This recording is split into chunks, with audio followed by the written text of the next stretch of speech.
All right. Very cool. I will treat these as built things. Okay, so the cost of these, that's something to keep in mind. Yeah. Have we talked about the cost for these already? Because I have my custom explosive stuff in front of me. We have not. Cool. So explosive rounds, this is fairly new technology. You're going to have to do this, which is going to up the price at this moment. But explosive rounds, each one is going to be 100 gold per pop. Okay. However, what they will manage to do is they're going to do 2d6 extra fire damage. However, that also means 2d6 fire damage added in a 5-foot radius, which means they pop up. You got a 27 on explosive? Yep. Yep. You have no worries about those malfunctioning. You think, so far, that batch is going to go great. Okay. The 17 on concussive, right? Yep. Okay, concussive. Let's see. What I'm trying to look if I have something similar to that in some systems I have prepared. Okay, we could do that. Each of those, that's going to cost you 50 gold pieces per pop. Again, expensive, but something you can construct, especially considering how wealthy you guys got recently. Absolutely, 50 gold pieces. That one generally will knock them back 10 feet. They need to make a strength saving throw to not be knocked back 10 feet. 17. Yeah, you're having a little bit of trouble. You put a higher density metal inside of it, which gives it more of a punch. But you're a little worried that if it might go wrong in a variety of ways, depending on basically if you roll a misfire with these, which is going to be a nat 1 to a 3 at this point. Nat 1, something will go just truly terribly wrong. On a 2 to 3, sadly, the higher density at the front didn't exactly give it more impact. You made it a little too narrow at the front, and it will just pass through the target and not really throw them along with it. All right. And last one is a smoke. Smoke one. Yes. Okay. Careless' shopping list. I will get to you quite soon on that. Let me quickly smoke one. A smoke round, correct? Yes. Okay, fantastic. I need to know exactly your. Do you want this to do damage and create smoke, or do you just want it to create smoke? No, this would be like a smoke grenade. I guess in my head, to be simple about it, I'm thinking like a fog cloud effect. Absolutely. So this is 75 gold pieces because this is a fog cloud on an attack, which basically is going to allow you to have more action economy on your turn in a very cool way. 75 gold pieces per pop. What did you roll for those? 26. 26. Oh yeah, they're fine. No problem. You think you got these worked down to a T. Okay. Dope. So, as for Terrorless, I have been working on some Terrorless stuff, but let me quickly just bring up the shopping list just so I can put this in and make sure I know what I have this. Perfect. Bag of Holding. That's regularly available, but it is a valuable item. We'll call that cost around 150 gold for a bag of holding. That's going to be fine. Ball bearings, normal price. You buy as many as you'd like. Reconstruction of that. Now, that is an expensive outing. Let me just quickly make sure I have this up.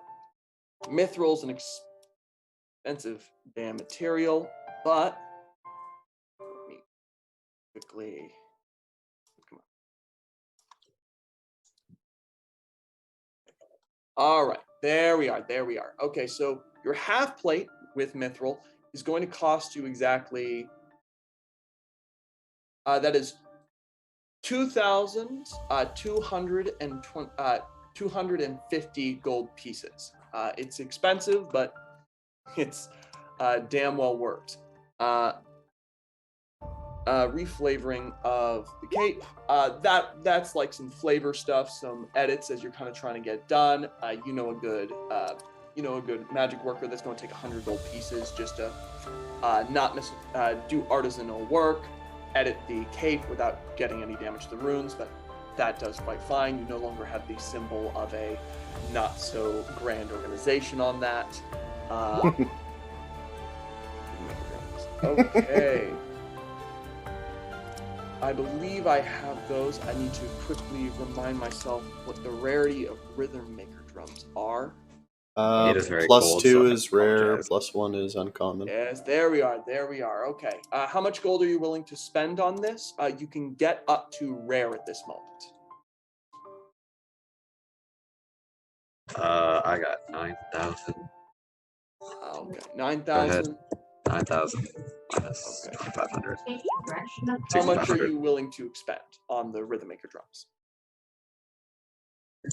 We'll set aside 3,000 for it. 3,000. Okay, I'm going to make a roll Largely for just you so to we know that see, we're not getting something cursed.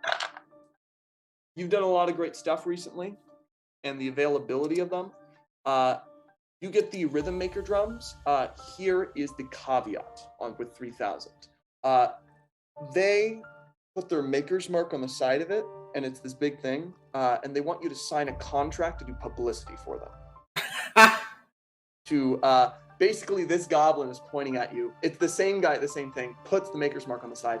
Heyo, just don't do any war crimes on this, like just twist it around if you're doing anything sketch. And if you're doing anything awesome, twist it around, pat the side, maybe show like some civilians you're saving. Oh, look at this symbol. Hello.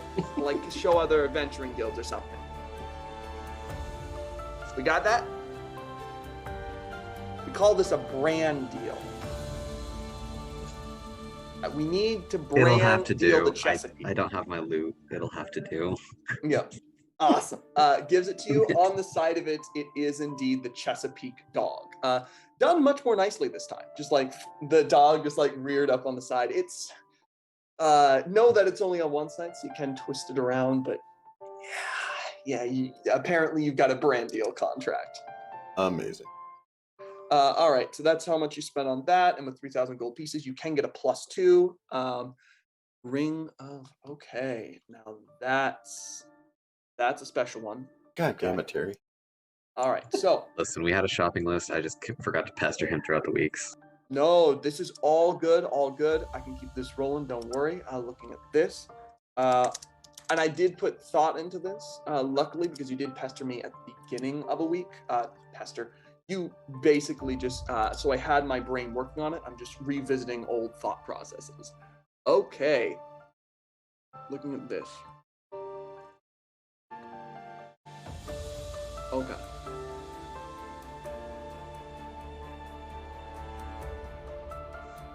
Okay. No, that's very manageable. I'm going to roll for availability. This is going to be pretty okay. It is available. Same store. However, because it's so small, you can't get a brand deal on this one. The goblin, knowing that he's recently got a lot of materials, has actually been able to make this at the Chesapeake. You can go elsewhere if you want, but he's going to offer you what he thinks is a bargain deal for something like this, which is 4,000 gold pieces.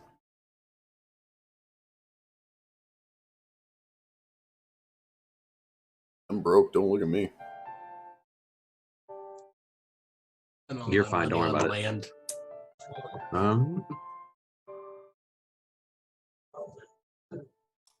What about the second to last item? That No, ring and then yes. the second to last are the two that I'm flipping, and that will be the deal Tome, breaker. the Essentially. Chesapeake definitely last one is doesn't added. have the tome right now. Okay, that's fine. But looking at other places, I can roll for the availability of this. Now, this is going to be expensive no matter what, but I will roll to see if this is even like available at a place you know of. It is not. I figured. It is a rare, well sought after item, but Yeah. keep looking for it. It's possible that could show up later. And that last item I've basically given up hope for, but we'll see. Like all things, I will roll for it. It's low probability.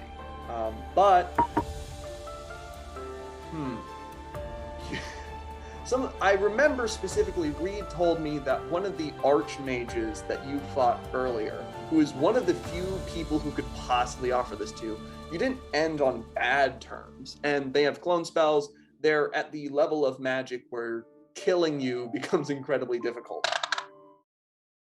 Sorry, no cigar. You have not been able to make contact with them if they even have it, and it's offered nowhere else currently. The Chesapeake, the goblin at the Chesapeake is rubbing his hands together like, that's a hard one. I don't, that's more of like a collector's item. I don't know if I got that. And Yeah, that's fair. And you basically get similar answers from everyone else, such as, what's that? Not even knowing what you're referring to people saying, you want to, sorry, oh yeah, I'll find that and like the Vorpal sword I have in the back. Yeah, totally. You know, would you like an ancient artifact as well? Get the fuck out of here. Yeah, like there's How also many people say that to my face? there are 2 people who say that directly to your face. One of them is literally a genie you find, who's like, the other guy is definitely crazy because he should not be saying that to you. And like it is just this big pot-bellied like half-orc who runs like some sort of like back wall, probably connected to several different shady areas. They have like magic tattoos being done in the back. Guy who's just like, get the fuck out of here. Where that guy is definitely crazy and should not be doing it. The genie, he lives long enough, maybe he has the right to do that. That said, everyone else is much more polite or doesn't even know what you're asking for. That said, anybody else have any shopping lists that I did not get all the way through? No, I just need the total for the Moose Water business income for the last 2 years. Yes, the last 2 years income. So here's the thing. Income, you've been setting up 2 new locations, which is a drain on income. But also, you've recently freed an entire city, which has bumped up the Adventuring Guild, which means... And the one in Mirabar was paid for by the gold It was. with the airship landing. So, yeah, that's gonna add an extra die here. And this is... Alright, let's see.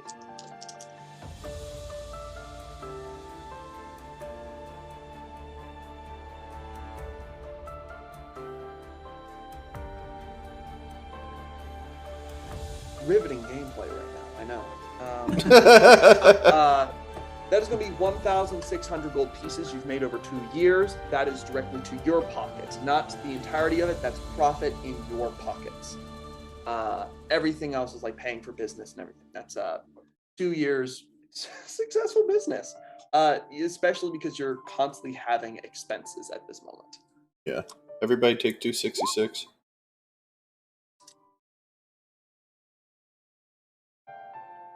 Right.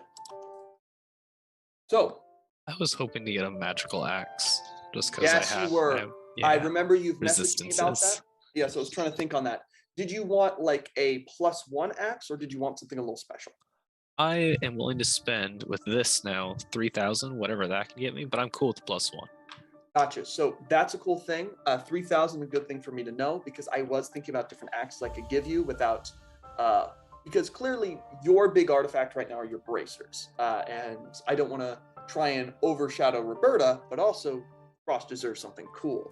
So I am going to roll for the availability of an item I thought would be pretty cool for Krosh, just because it's rad. It's not there, but a +1 you can get. Oh yeah, Krosh, with how well you're known, you literally have a statue in Mirabar, and you've come back from this journey, you're associated with everyone else. You can get a +1 for 500 gold pieces. Done. Hell yeah. It's so yeah, absolutely get that +1. What I was rolling for was an axe of wounding, because that would be pretty cool, but sadly you were unable to get that. That's it. But all right. I would definitely say feel free to hit the button now, unless anyone else is like, oh, I have this thing I wanted to buy.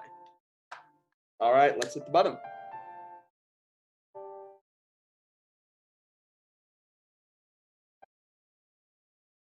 All right.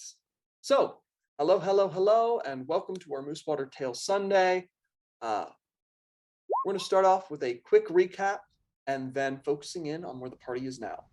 You have finished the siege of Mirabar. You have discovered where all the gold was coming from the endless maze within the abyss, which endless, infinite, is a very scary word.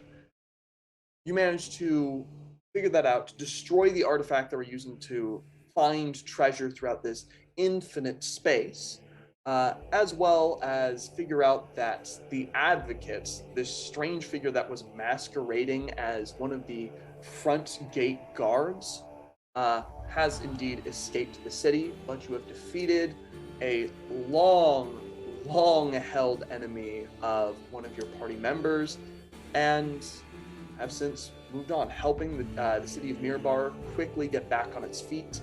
The damages are still being repaired, but they are, thanks to some clever moves from Nynx, well fed, and from the rest of you, well funded and well taken care of. They are recovering very nicely.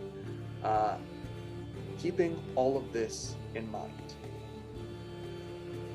last time you had taken a job set from, and let me bring his name up right here, His Tyrancy Boranil Emburhan, the current, or who was, the leader of Mintarn, a free port that had been a haven for all sorts of pirates, and also apparently the place where Terralus was thinking of taking a vacation for a while, maybe settling down, which is apparently now instead, and also the subject of this job, been taken over by a massive ancient golden dragon called the Vision in Gold. You had all decided to take this job, perhaps not actually do it, but see what's happening over in Mintarn.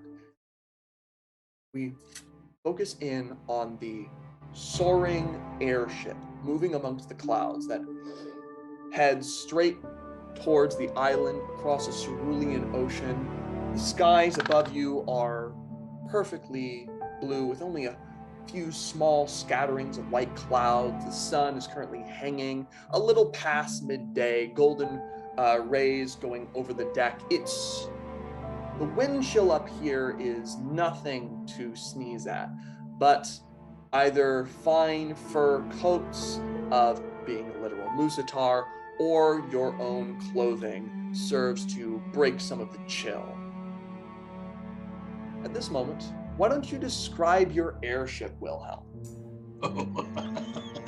Have fun. Right.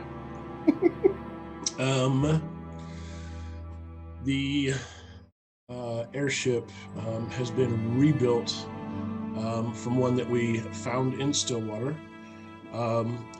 Got some just wonderful expert woodworkers and smithies and just anything that we could think of to help put it back together.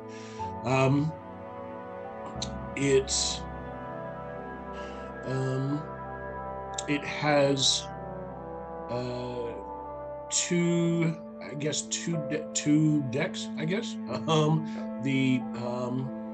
The upper deck, which is of course exposed, where everybody runs around and does their duties. The lower deck having quarters in it for resting, also some storage, and just a small galley.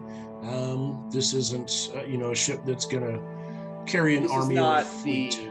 The sky sailing equivalent of a man of war. This was a very expensive private ship owned by a very specific archmage you had, defeated, the Mecha Lich. But it is well armed and a truly formidable force on the winds. And because the Moose told me I had to, on the front of the ship, it is the front and then kind of wrapping from the front back around the top edges, and then down into the lower edges. It has been gilded in brass and copper, so that it has the Wilhelm feel Very nice. to it. So, Brass and copper figurehead forming upon the prow of the ship. Does the ship have a name? well, it has a working name just because nobody came up with one. Yep. Um, Does it just say working name on the side of it? I don't know. I told Gordy earlier today, since nobody came up with a name, I was just going to name it Oh Willie. Oh, Willie. What a beaut. She sails the skies, oh, Willie. As it's flying along, I'd like everyone to roll a Constitution saving throw who has not flown before. Oh, Can I make mine a disadvantage? Absolutely. Also, everyone needs to make a wisdom saving throw who has not flown before. Terralus has rode many a dragon. I used to work on airships. Yeah, I was so- going to say, does this include turning into a giant bird and flying around? Oh, if you're a giant bird and flown around, you don't need to make the wisdom saving throw. The Constitution saving throw will be made at advantage. All right. All right. So, Krosh. For advantage. Okay. Okay, that's good. That's good that was an advantage. So, Krosh, so you don't have a phobia of flight. That's good to know. You are getting hit by vertigo, as this is your first time just like flying an incredibly long distance. And every once in a while when you look down, I was like, oh, okay, that is a fall not even you could survive, as you are currently far above 200 feet. You would not have a good time falling. It kind of just messes with you a little bit. It's not a terrible fear, but it's something to keep in mind. No negative status effects are actually applied to you. Gordy, despite the disadvantage, you're like, okay, if this is how life decides to take you out of it, then it would be probably some sort of cosmic joke, considering all the crazy things that have happened to you. So you're feeling a little security in the fact that an entire building was collapsed on you and all your friends. You have literally fought a mechanized lich and an entire city. If this is how the gods decide to take you home, they're just having a laugh. So there's nothing you can do to stop it in that case. Fair enough. You do, like, as you kind of look over the side, there's like a little shifting vertigo, but you just decide to look forward. That said, as you're soaring along, what is everyone doing?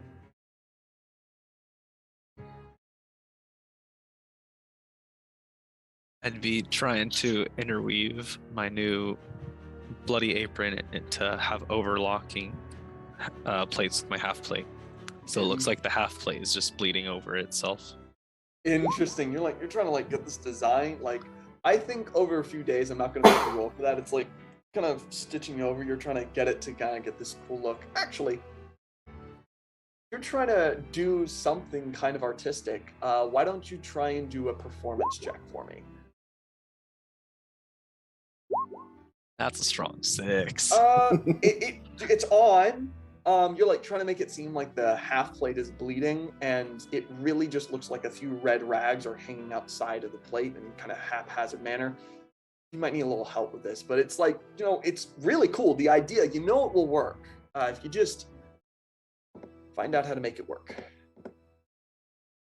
That said, as you're continuing to do that and kind of setting that up, you see Krosh like trying to do a little arts and crafts project with his armor and like the apron, and maybe not having such a fruitful time. What is everyone else doing? Just the image of this big, like, muscled barbarian who has fought in many battles having arts and crafts project is amazing to me. What is everyone else doing?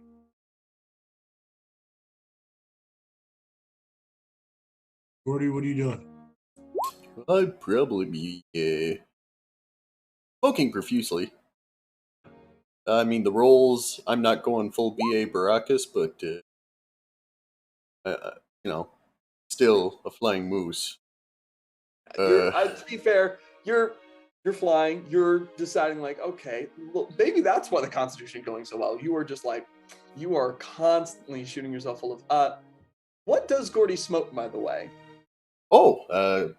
Gordy's got a pipe of the smoke monster. Nice long oaken pipe that leads to a little monster claw holding the bowl, and on it is the sigil for the cloud room, Mintarn. Yes, no, very cool. Inside of it, is there like just tobacco, or are you doing like fay leaf? I don't know if he's ever. I mean, his wife's probably got all kinds of stuff in the garden, so I think he would pick stuff and just stuff it in his pipe and have a good time. Roll a Constitution saving throw. Yes. As like you grabbed a new herb from the garden. You usually are like tobacco, just like it's a tobacco pipe. Okay. Yes. You are very relaxed right now. In fact, you are strangely enough, the more you smoke this pipe, the less you think about being up high as like a scary thing, and the more it feels like a transcendent experience. In fact, the air is giving you little kisses, and you should go faster. Cool. And I'll blow up puffs of clouds that turn into little monkeys. High five and dance. 100%, that's happening. It's for some reason like that. As you giggle and start giggling, you keep giggling, and then don't know why you're giggling, and then that makes you giggle more, and that just keeps happening. Before you get kind of distracted. And food, you need food, and like milk specifically, you need a lot of milk. Wilhelm, what are you doing? Well, I needed to find out what Gordy was doing, so I knew what Wilhelm was doing. Wilhelm, while Gordy's chilling out, relaxing, Wilhelm climbs up onto the little platform and reaches up under the bottom of each of Gordy's antlers and just makes like this little turning motion. And these two little hooks pop out. And then Wilhelm pulls a hammock out and just hooks one side to one hook and one side to the other hook and just chills out in a hammock hanging from Gordy's antlers. Absolutely. You're just hanging there, hanging out in the hammock, just relaxing, having easy, breezy time traveling. What is Nynx doing on the ship? Currently, Nynx is like hours and hours and hours and have nothing to do. So he's got his legs propped up on the side of the ship, and he's got a fishing pole just kind of hanging off the side. Right. Probably goes down about 30 feet or so. It's got a piece of bread on it. You watch as like full on some sort of seagull flies up to it and just starts pecking ravenously at it, just tries to grab it off of the flying hook, like misses, flies back for another pass as you just see a seagull aggressively trying to eat it off of the hook at the end. As this happens, Nynx is sitting there in the visage. It's just a very old man with a very wiry beard that kind of comes down to his chest. Just, ain't nothing like fishing for gulls. As you're having this moment, just like the cry of a very frustrated gull as it's trying to like fun thing. There are very few species of animal that are really good at catching things mid-flight. Like they swoop down to get things. Usually you don't have hunters who are like swiping things midair, and seagulls definitely are not that hunter. So it's just having a really rough time flying about trying to get this bread off the hook. As you're this old man having this time with the hook hanging off. Terrorless, what are you doing? Two things. Assisting Gurin with his outfit, apparently, because he's got fat fucking fingers. Okay, absolutely. And relearning the drums, because it's been a fucking minute. Yeah. I want you to roll 2 performance checks. One is going to be with dexterity, however, instead of charisma.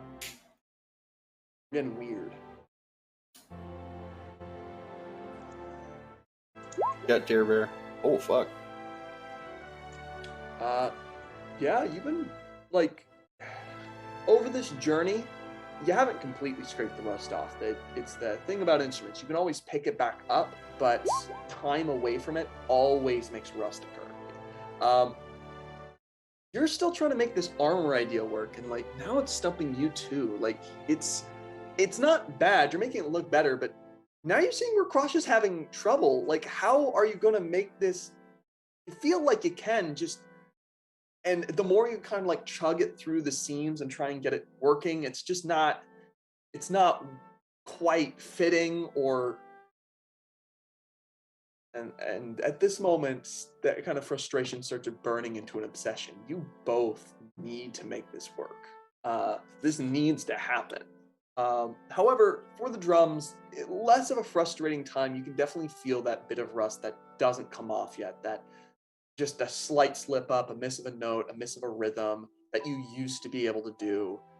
Still present, but it's coming back. The muscle memory is returning pretty smoothly to you, which is for the artist for anyone who's ever played instruments, it's a really nice change of pace when muscle memory actually comes back to you easily. As you're kind of going through that tapping on the drum, I need to ask, of course, who's driving? Who's steering the ship?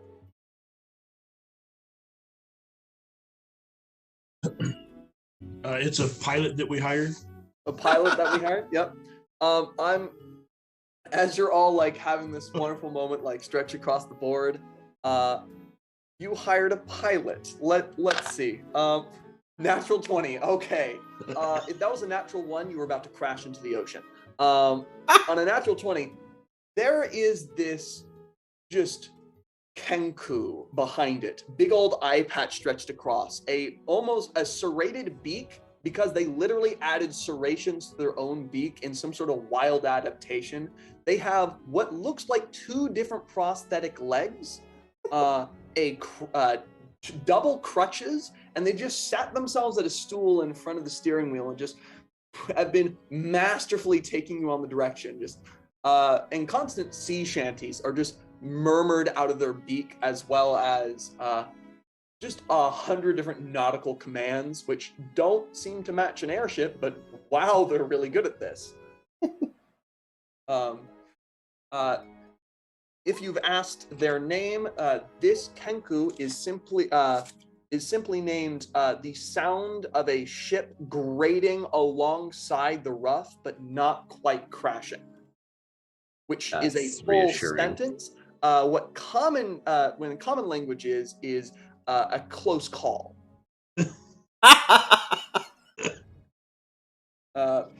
So close call. Your pilot has been staring at. He is your. I'll call this a helmsman. We'll use some nautical terms for this because you're in a flying boat, basically. That is so. Fantastic. All right. So you've all been traveling for a bit, resting, relaxing. Is anyone keeping an eye out? I'm high as fuck. Yep. I will be casually watching pretty much everything that comes up from behind, because at this point I'm just staring at clouds and the seagull. Fantastic. Make a perception check at disadvantage.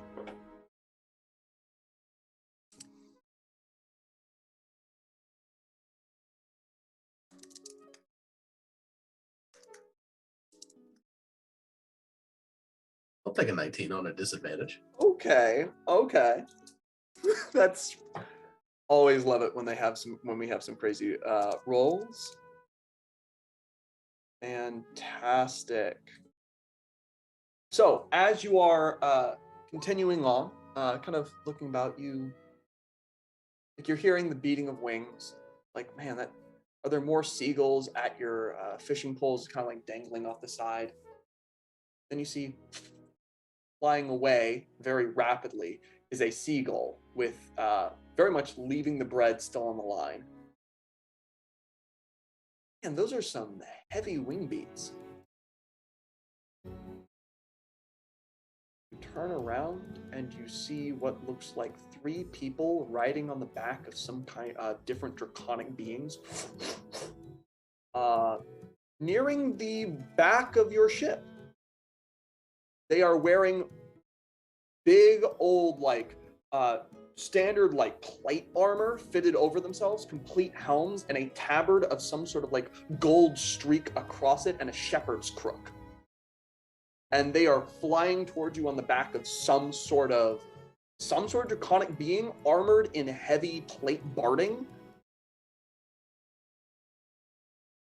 And that's when they pass directly overhead. What are you doing? Those are weird looking seagulls. Those are not. I'm gonna cast Sabotage. You turn around and go, holy fuck, we've got company. At this moment, a voice booms over. A voice booms out. You are currently in restricted air. This is airspace owned by the shepherd. And their voice goes away as their whatever this draconic being is flies past before goes back towards. Do you have your papers? And goes past again. Their voice again being lost. What? Your papers! No, we don't carry any paper. And one of them just lands fully on the deck. This creature has no forelimbs, but instead does have hooked wings that crawls forward, draconic face, and this creature is moving on top of it. It moves almost snake-like forwards, and he sways from side to side. In the helm, their voice still distorted, but somehow echoing louder within the helm. Let's try this again. Who are you? Why are you flying above Mintarn? And you have a purpose for being here. We're here for vacation, duh. It's hot boy summer. That's why I'm They here. turn and look over this well-armed airship with all of you here. Perhaps you are unaware that Mintarn is currently under new leadership. His shepherd, the Vision in Gold, has a strict control over all travel in and out of Mintarn. You'll need to state your purpose, and if you would please land at the nearest dock, we can get your visit approved. Be sure to move you on your way. I had no vacation required an approval. Okay. You might be smugglers. You might be further dragon hunters. We've had many of those in the past, and we are quite tired of having to clean up the bodies. We're here to lay, not slay dragons. Come on. It's perfect. Hot boy summer. One more lands down on the deck, the other one is still swooping over.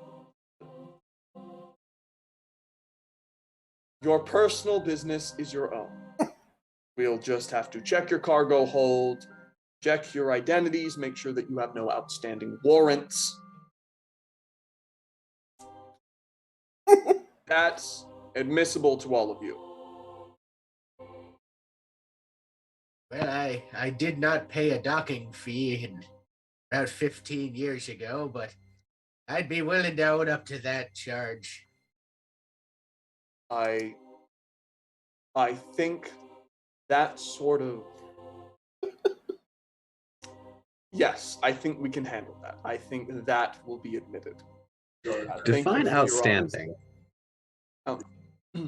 Well, any warrants or bounties outstanding by organizations officially recognized by the new Shepherdy of Mintarn.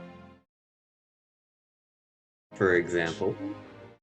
Well, such organizations are ones that have worked out dealings with Mintarn itself and include various different druid circles.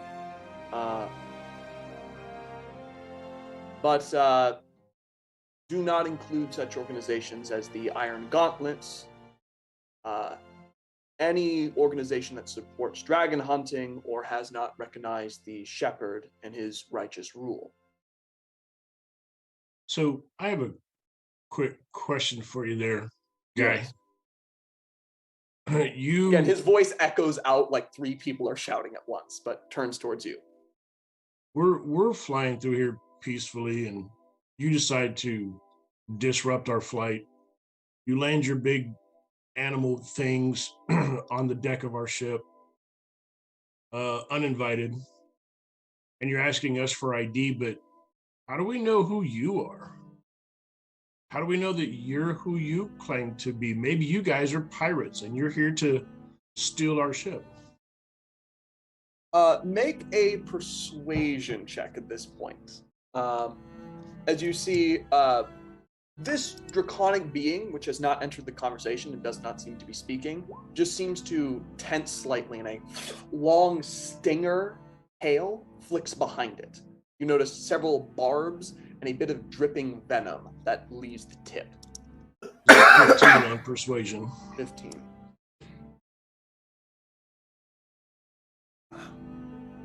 We are servants of the shepherd himself. We have our symbols on the front, but if you wish to see my papers, I can provide them. All right. He, of course, at this moment would display some sort of like brooch on a cape hanging from his back.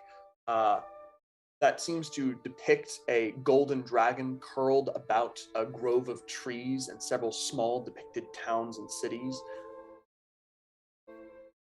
If you guys wouldn't mind, I'll take a look at those. I've seen many papers. I can tell you if they're legit.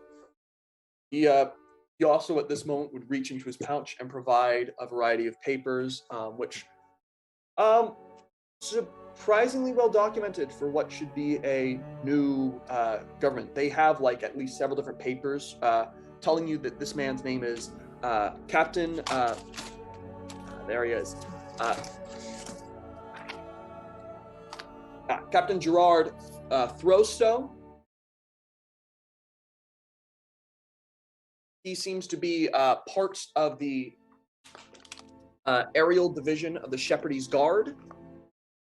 There is something that says he has been enlightened. You don't know what that means. You also can see that his wyvern is apparently fully cleared of all diseases. Yes, they include that information, and has been trained and working for them for the past 10 years, apparently, which would predate this current rulership. And that is what is provided to you. Yeah, if it's okay with everybody, I'd like to look over all of those just to ensure that he is legit.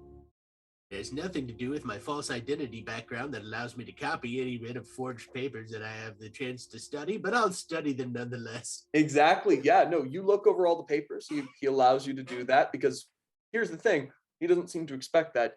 Why don't you make I need you to make an investigation check. Oh, that's not good. And by not good, I mean absolutely absurd. This old man, you notice as you move it around, okay, here's the one thing that would have tripped you up. Special ink. It's iridescent when you move it in the light. It almost shimmers with silver and gold across the actual ink. You're going to need to get some sort of special ink to copy these, but yeah, you now know how to copy them. Fantastic. As you're kind of moving over, he has not taken off his mask yet. His helm is kind of looking you all over. Follow us. We'll lead you to the next docking port. Should be fine. We should go down to the... And he pulls out a map, looks over it. Holds out some sort of strange globe device in his hand. Puts it back. We're close enough to the main port.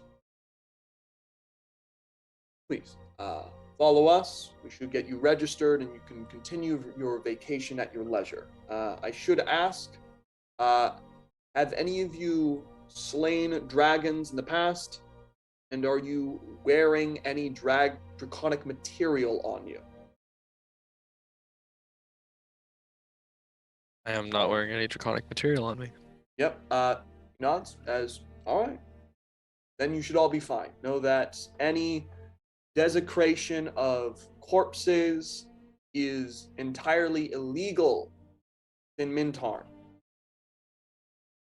The only desecration you will see is in public executions. I'm just gonna kind of glance over at Terry. He chooses those words very specifically as he says public executions. There is that pause there. Look, when you guys take off, if you scratch the deck of my ship, you're gonna pay for it.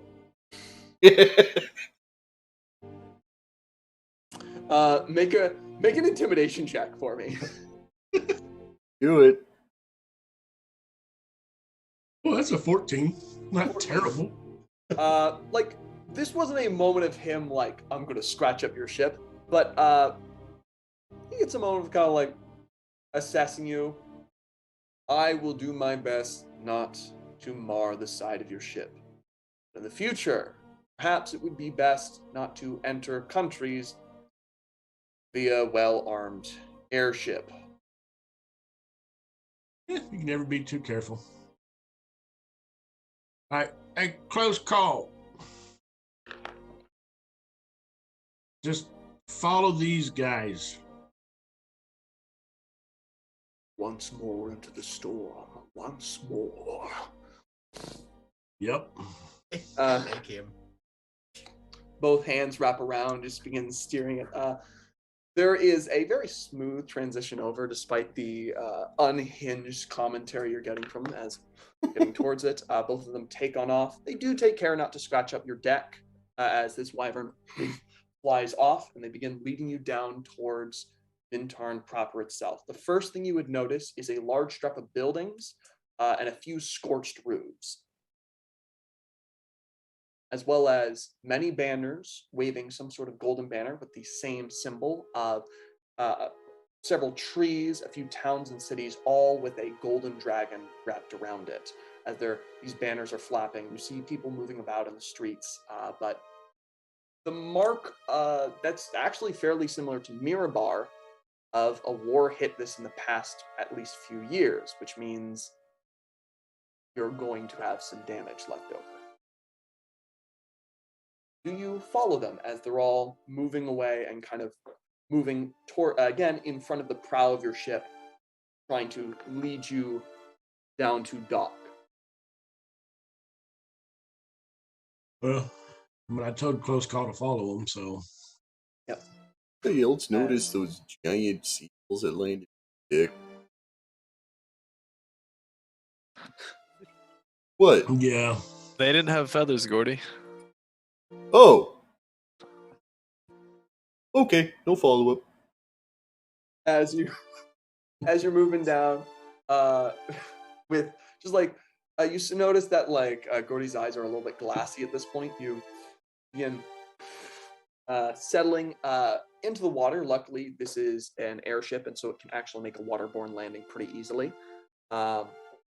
Settling down, you do notice several people in dock, kind of like watching in a mix of awe and curiosity as this thing settles down. The three wyvern riders settle down around on the docks, not running into anybody, but just settling themselves down. You watch a detachment of like ground infantry in a fairly nice garb, not the nice plate armor, but well-made chainmail with the same tabard across their front. Been moving forward, not like full weapons pointed at you, but they do have spears at the ready, kind of cradled against their shoulder, marching in, just forming a line in front of the ship. And you see, as you're landed fully, a man in a kind of open robe in the front, a big old staff of hickory wood curled around two emeralds, currently is moving their hand over a piece of parchment and writing down descriptions, looks up to you with pure golden eyes. Complete pools of gold, no whites, no pupils, no irises.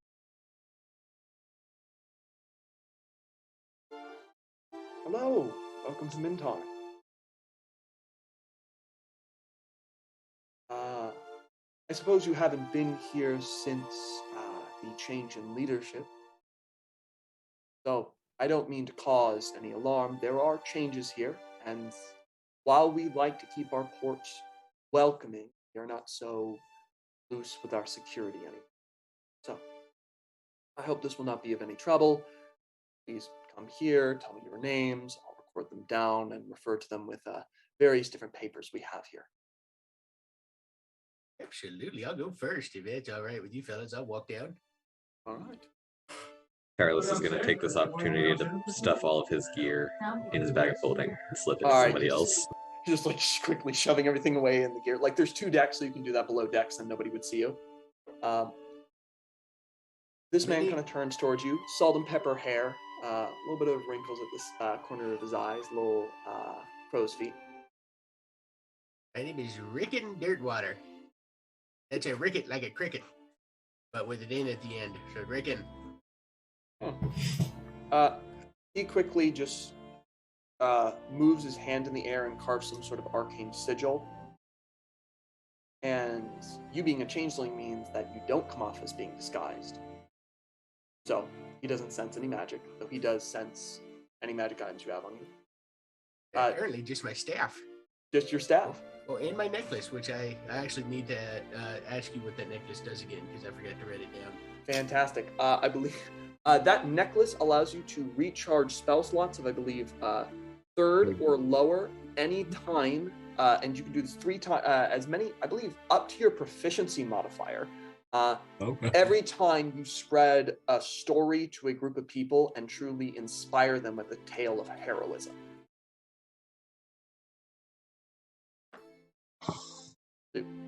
That said, looks over.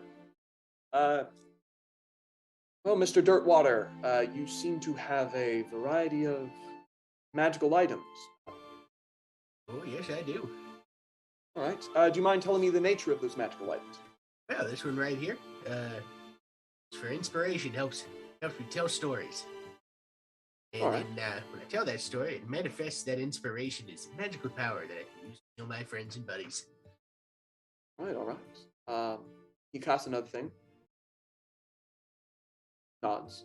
Continues writing it down. And this thing just casts a big old shield to keep me from getting whacked. Ever been attacked by seagulls, you'll know that this is incredibly useful. Powerful item to have for seagulls. Oh, well, when you've been along as long as I have, you'll know that the most dangerous things in life may not be seagulls, but they are certainly most annoying. I want you to make a performance check, because this is not a lie that he would believe, but you are so charming that he might be like, I'll accept this. 15. He nods along. Okay. Well, Mr. Dirtwater, I don't seem to have any sorts of anything in my records. As he speaks your name aloud, his book flips all the way to the end cover and slams shut. You don't seem to have any outstanding bounties, so please enjoy your time within Mintarn. You will have to stay within this city here, unless you inform us you're going further in, and we will try and improve you to be further in mainland. But you are approved for any sorts of visits here to the Bay cities. Well, thank you so much. We'll mosey on along. Fantastic. His golden eyes flash towards the next person in line. And you may simply, generally, as he's looking over all of you, you all, some of you don't need to go through the whole process unless you want to, because some of you don't have bounties or anything and would be approved. But his eyes fix on who's next. I'm gonna walk forward, holding up the bloody apron and piles of metal. Right? Just carrying that in my 2 arms, walking up. I'm carrying that. Looks at that. Looks up at you. Interesting bundle you have there, Mr. Krosh. It's my current art piece. It's not quite done yet. Crush. He sets this book to the side, pulls out another one. Speaks out. Crush, do you have any other part of your name? Oh, that's just the last name. Sorry. No, of course. Yes. First part, Gurindreth. Brendrith Crush. Are you perhaps an adventurer, Mr. Crush? Not in the last couple years, but used to be, yes.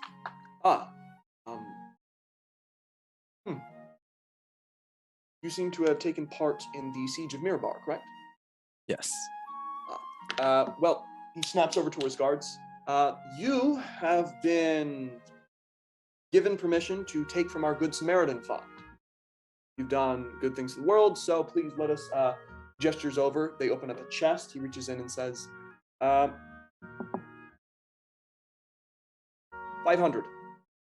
And you watch as a total of 50 platinum bars form onto the top. He scoops those into a pouch, hands those out to you.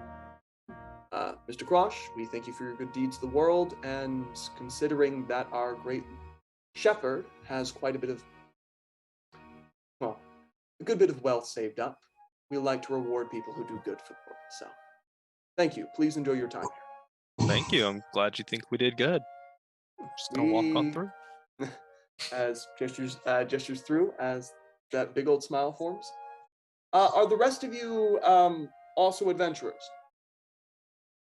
Yeah, I'll step forward. Yeah, and quick point of order for the DM. I at some point in time changed one of my infusions. I dropped the repulsion shield. I have George back. So currently myself and Misfit and George.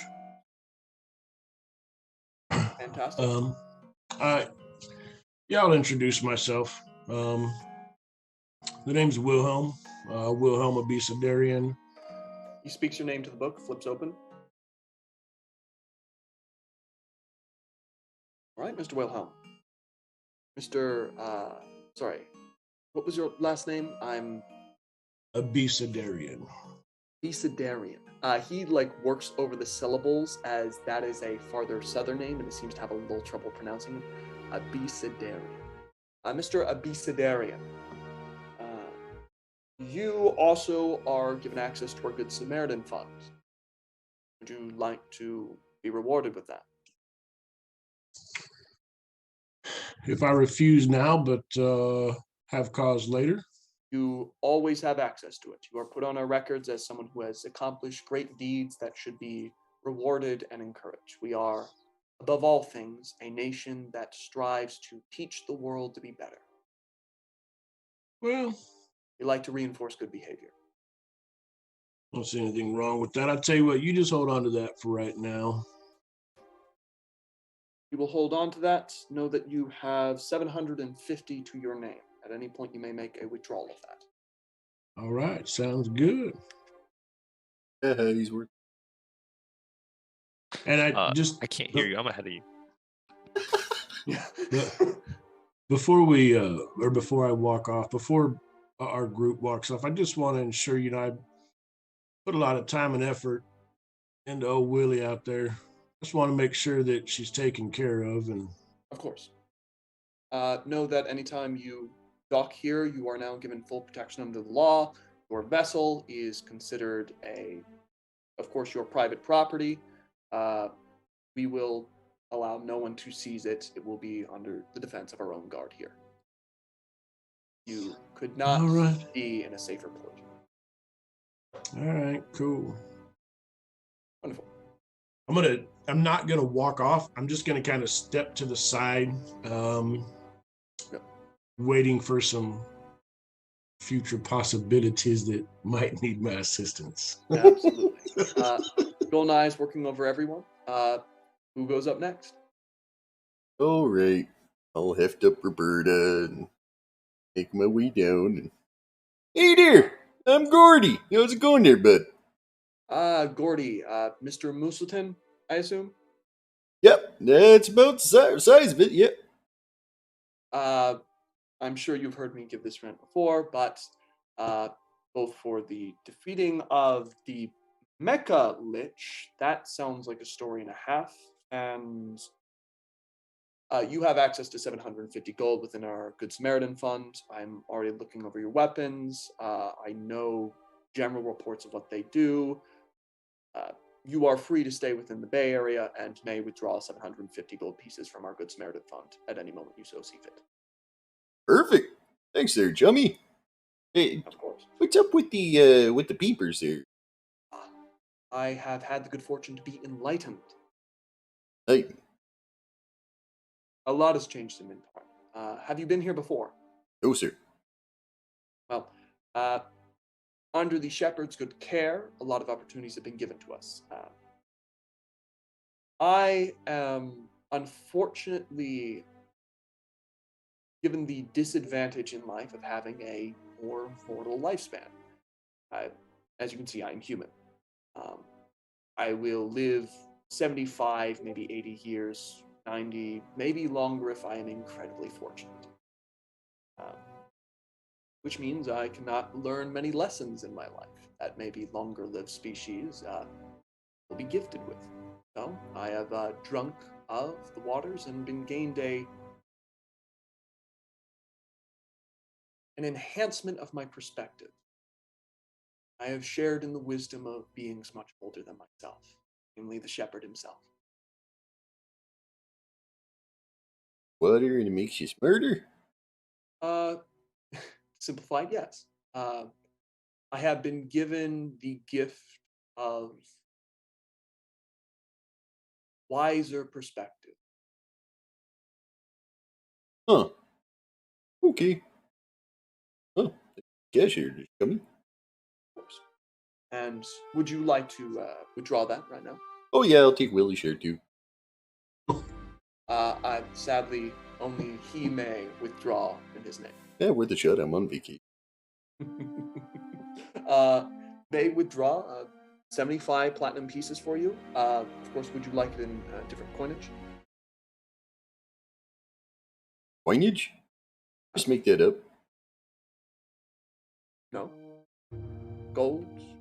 Oh, gold. Yeah, gold. Yeah. Gold instead of platinum, of course. It would be a little harder to carry around, but would you like platinum pieces? Would you like me to break down the... Gordon, just take the platinum. What? Just take the platinum. Oh yeah, that. Just hands it over. Enjoy your stay. Know that, of course, know that there are indeed many substances you can enjoy in Mintarn. Just use the legally approved ones. Sure. And I walk away. Just like watches Gordy a little bit. Then is that everyone? The helmsman. We'll need to check in with them. This just clicks up with their like two different peg legs and like crutches, moving in a terrible shambling motion. Makes the sound of their name. I'm sorry. What was that? And says in a voice, "Close call. We're gonna call you close call. Close call." I see you served 5 years. Jail was a experience. Understood. Well, it seems you served your time. Just watch yourself here in Mintarn. I'll watch myself. You watch yourself. Goes back onto the ship. At this moment, Terralus, what have you come up with? As you've been given this amount of time before you are going to need to talk to this guy, and what turns out to be a much more secure nation than you remember. Mintarn used to be a place you could just come and be free and not think about any of your bounties, and apparently, no, it's an incredibly secure nation now. What are you doing?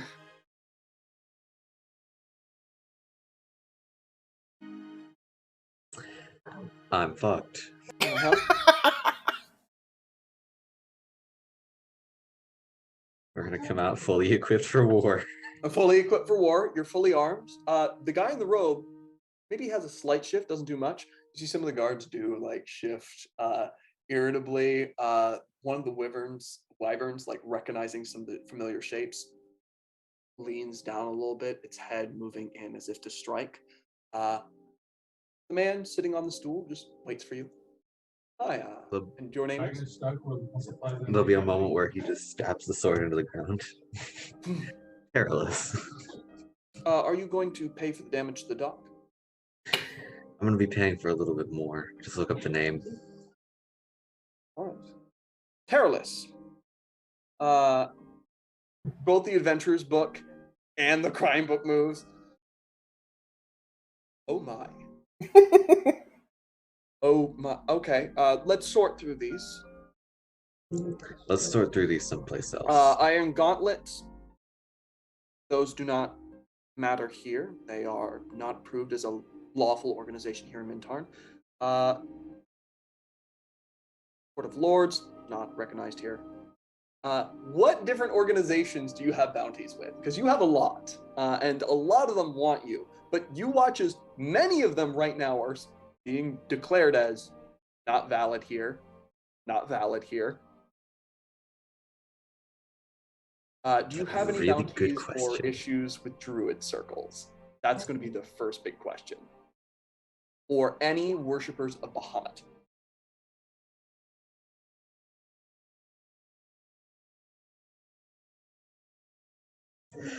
He may or may not have slaughtered everybody who worshipped a blue dragon.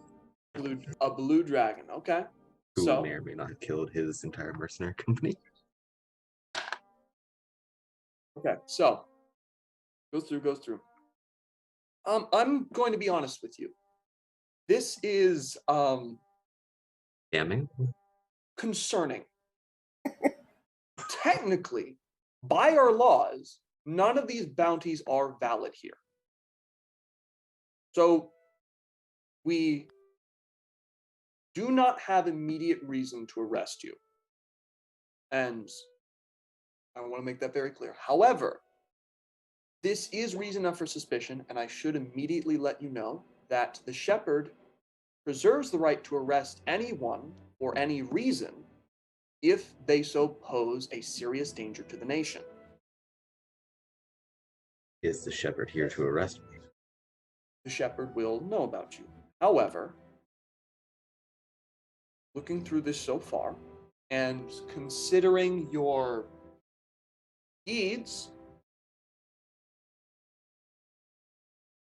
I do not believe we will need to arrest you at this moment. I will inform you, you will be watched. We will be more secure around you. I of course assume you realize this is just a reasonable precaution with your... And he pulls out the book and flips through several pages. History.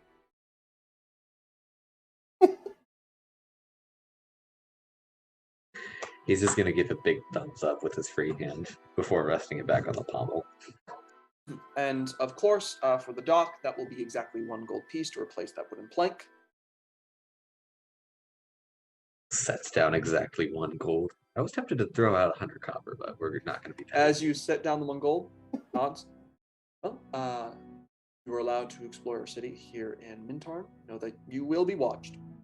But none of the bounties you have collected, sizable though that collection may be, are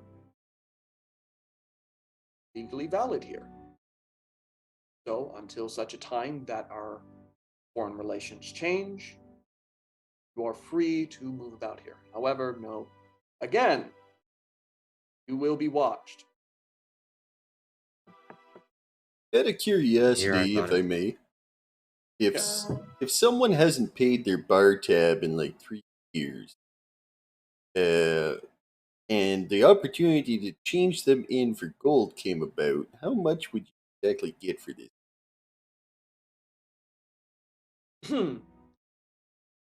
Well, of course, an important note, keep in mind, is that hunting down bounties within Mintarn that are not valid bounties here is highly illegal.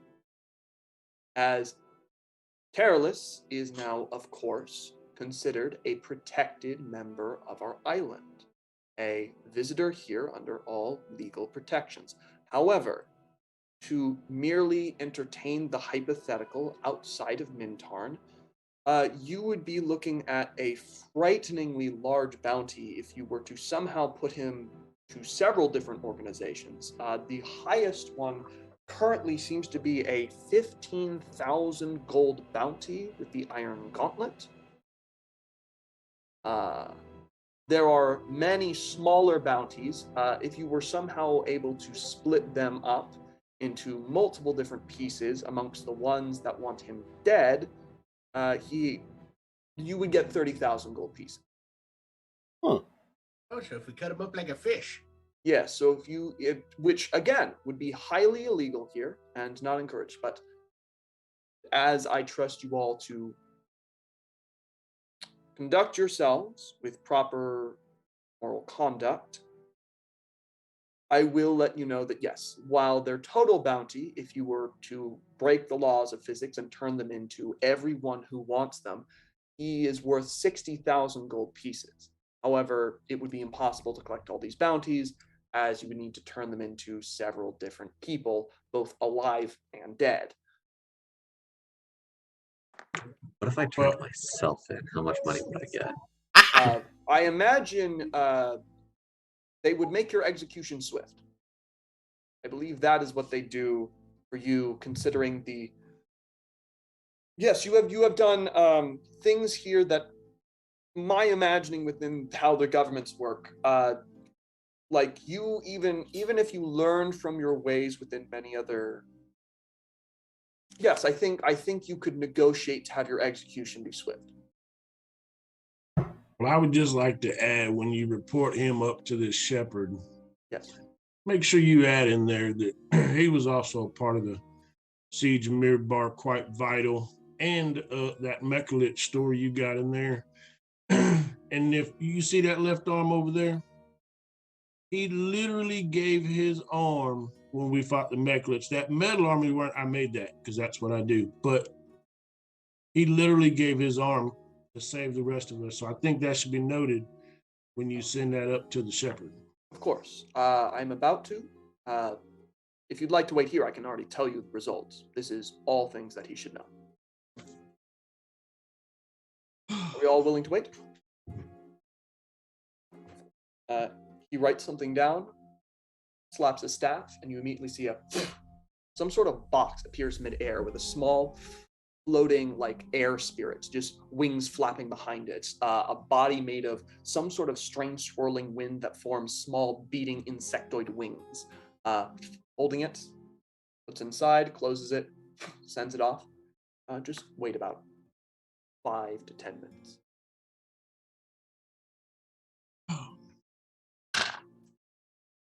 Hopefully it doesn't take too long. I need to pee. Ooh, right. Again, public urination is definitely illegal here, so I would suggest not using doing that. that. Oh, yes. Uh, That's why I didn't just put it over the dock there. Gets the letter back, unravels it.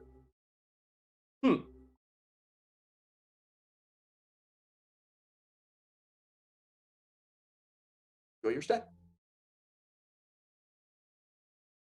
All right.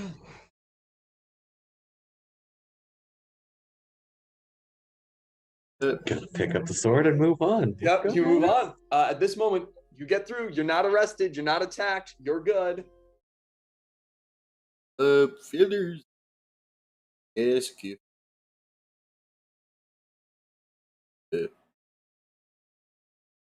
Top dog. Header.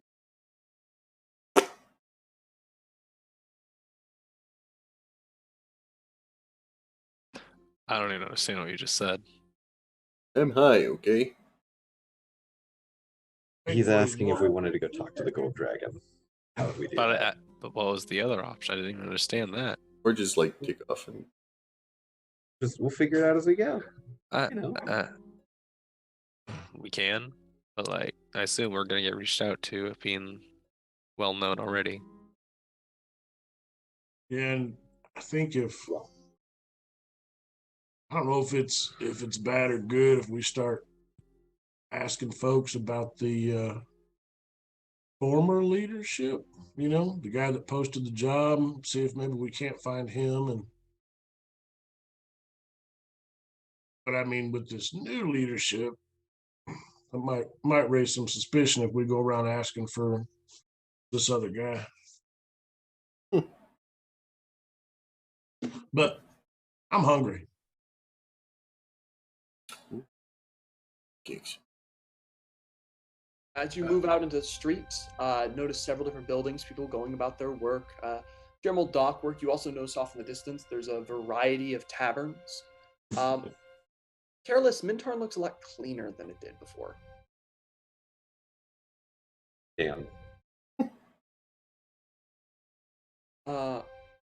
You do notice a few scorched roofs. People currently working to actually replace one of those scorched roofs as you speak. You notice a variety of different taverns, from what is just the smoking salmon, which is a salmon in fishnets. You also notice the Wayfarers Wreck, which seems to be an inn built out of a broken half of a ship. You also notice what just seems to be something called Damn Those Seagulls. It is a small, rickety inn with a cartoonish drawing of a seagull getting shot. It's low ceiling, probably built for smaller folk. You can see through the windows it is packed full of goblins and gnomes, and there's just a boisterous shouting even at this young hour. See, Gordy, I told you there was more of us. I'm not the only one. What? Or what? More people? Gnomes. Oh! Oh, I thought you just popped out of the ground or something. I'm still trying to figure it out.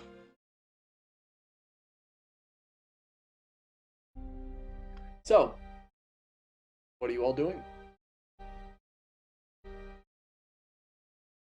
I think we should all go to the Damn Those Seagulls place just because Gordy can't fit in there. Okay, like, we're not even that much of a size difference. I'm gonna have trouble too. So sorry, Crush. Oh, I You see how don't it have is. the horns, because you like the door and the horns up. I mean, he can't just retract them. How fancy they are? You're not taking them away. I like them. No, I meant like they just go. They can't. They don't go down. Oh, who's making I don't know. noises I don't know what mean now? I mean, it could be helpful if we're ever in a cave and it's all small, you know?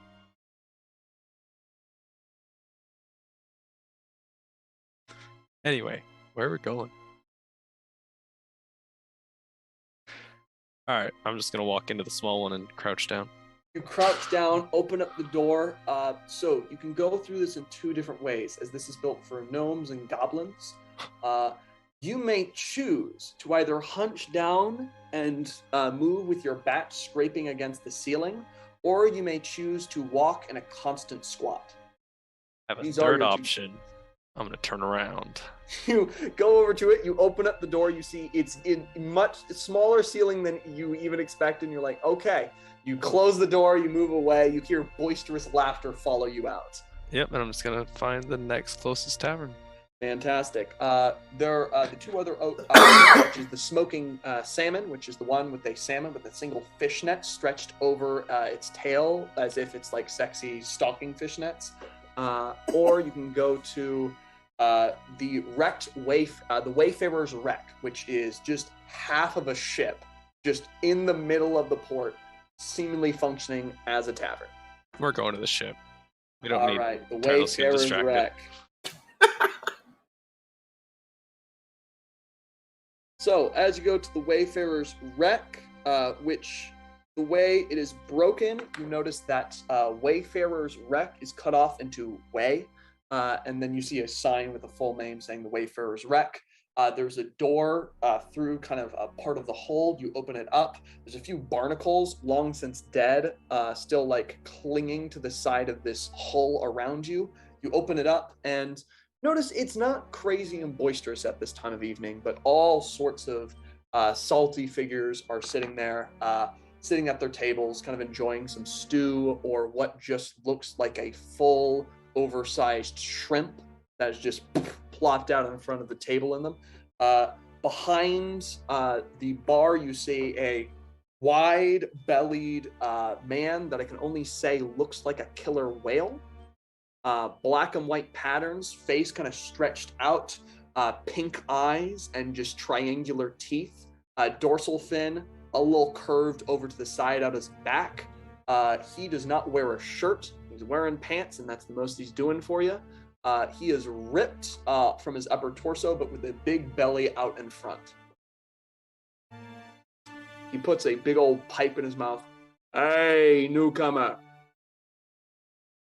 Food, drink, bed. Which? All of that. All that. Good. Get over here.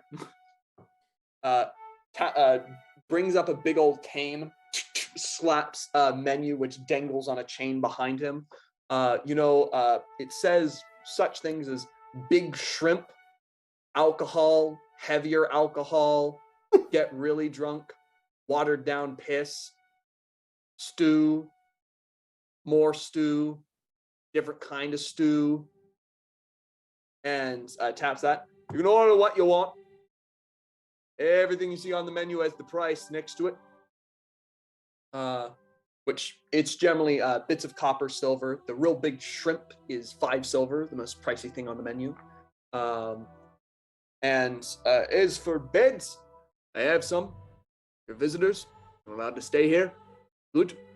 We got the nice suite, the captain's suite still open. That one's going to cost 5 gold a day. It's my fancy place. The other ones are going to cost a much more normal 1 gold piece a day. Got fancy rooms here, don't got that many.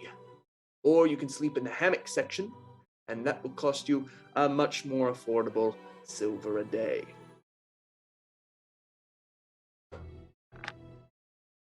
Well, I'll take a big shrimp and 2 of the heavier liquor. All right. Yep. And Good. normal room 1 gold a day. He slaps down a living shrimp in front of you, which is just moving about, slams its head with a hammer. This one look good? Beautiful. Good. Puts it off to the side. You like eating cooked things, don't you? To a safe degree. Yeah. Just kind of nods, has a whole sniffing moment. They taste good raw, but fine. We'll cook them, I guess. As pushes them off. Cook! You see a Warforged actually wheel in. They don't have legs. They have a big old single unicycle style wheel that goes over. They catch the sides of the wall as they tilt from side to side before grabbing it, going off to the kitchen behind them. It's good. Heavier liquor. Goes over, looks, taps one barrel, taps another, then just goes to the third one, opens it up, and a just like sharp smell, thing that could burn the nose hairs out from you, comes out of this like barrel as it fills up a mug, slides it over towards you. Good. Awesome.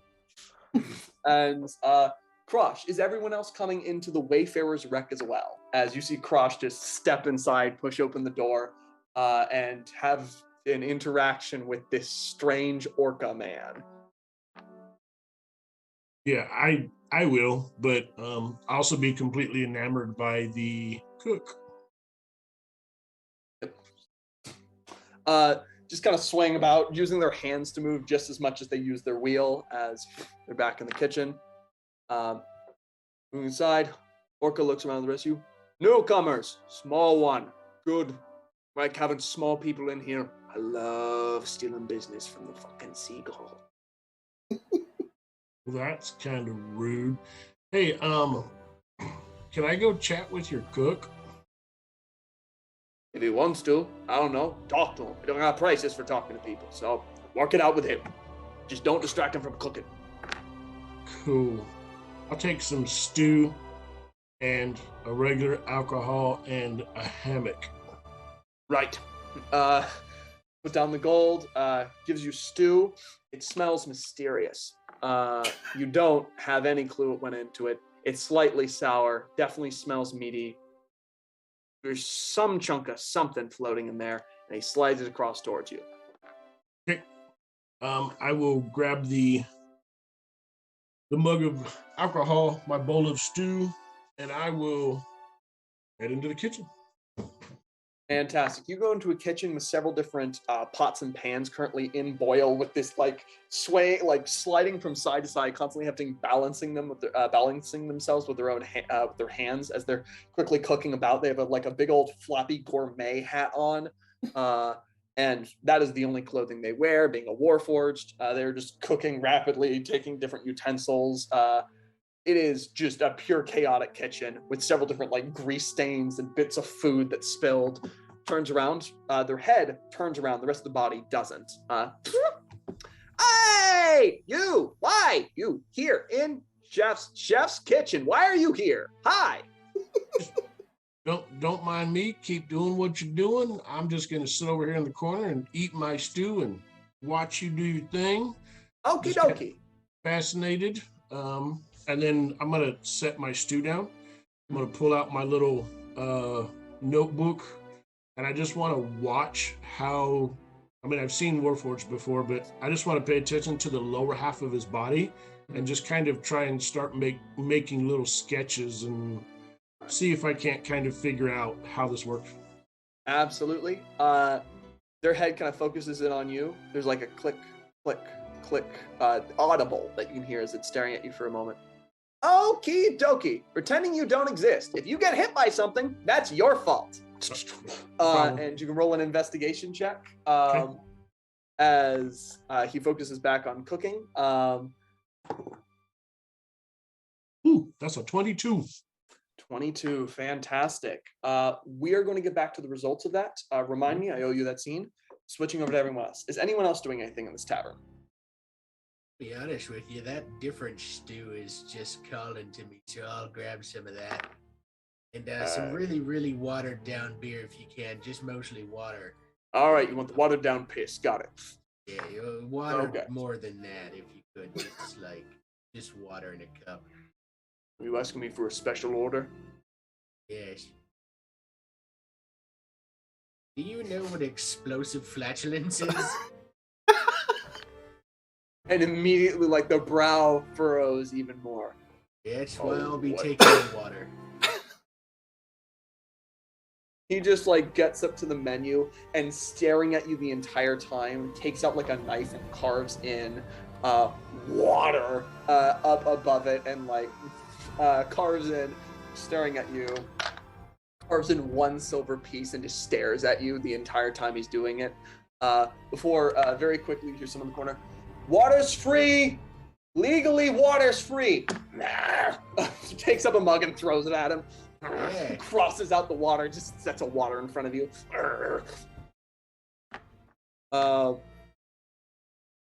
Then eventually, the shrimp gets cooked, brought back. Another stew is set in front of you, a different stew. This one has 5 chunks of something very different, smooth and round, floating in it. And the broth is a green color. It smells of adventure. This reminds me of my first wife cooking.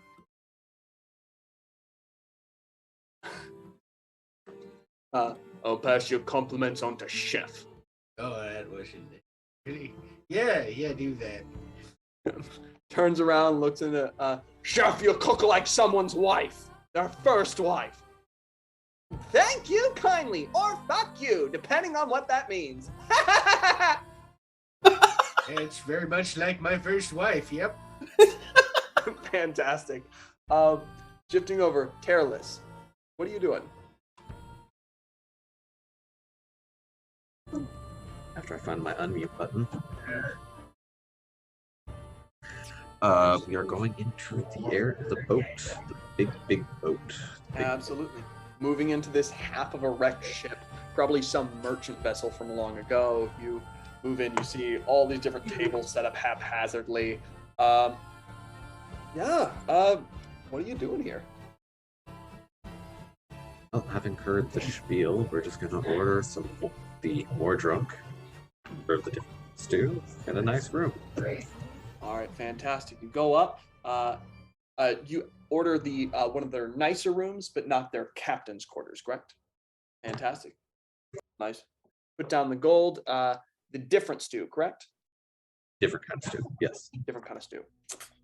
Again, you get the green with the 5 little orbs of something floating in it, smelling of adventure, slipped towards you. Hey, good, get it? You a musician? I got drums. What I mean- kind of musician? What kind do you need? I don't like ballads. No ballads. Okay. Don't like ballads. So you want a shanty? You want something upbeat? You want? I don't like Do you like- ballads. No ballads. He just shakes his head. Don't like ballads. Puts. I think I can He pick puts something up 2 for you. gold on the table. Play a song. No ballads. Sure. Here we go. Fantastic.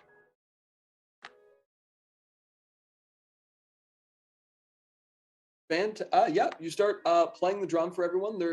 You're doing a damn good job. It's not your best performance. You're kind of put on the spot here with the only creative direction given, just a negative don't do something.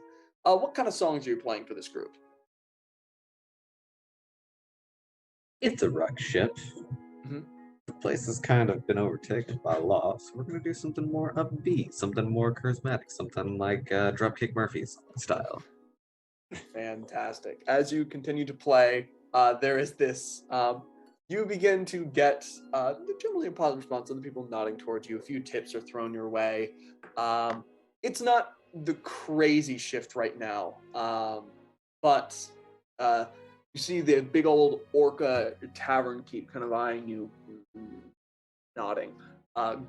Gordy, what you doing here? As that song's playing and the tavern keep is currently distracted. Gordy walks in, Mhm. sees Orca Yes. behind the bar. Yes. He's heard stories Mm-hmm. of the only marine animal to ever hunt Yes. our orca. Uh-huh. He's gonna heft Roberta and walk up to the bar. His There, eyes meet yours, and they lock. are we gonna There have is- a problem? I don't know. Are we going to have a fucking problem? While you are taller than this guy, he is squatter and wider, and he just like also kind of like puffs up his sizable like barrel chest, kind of like eyeing you. Is there going to be a fucking problem? See what you got. Puts his hand down the table for an arm wrestle. Fantastic. Make an athletics check. I'm gonna lean over to Wilhelm and go, "What the actual fuck is happening?"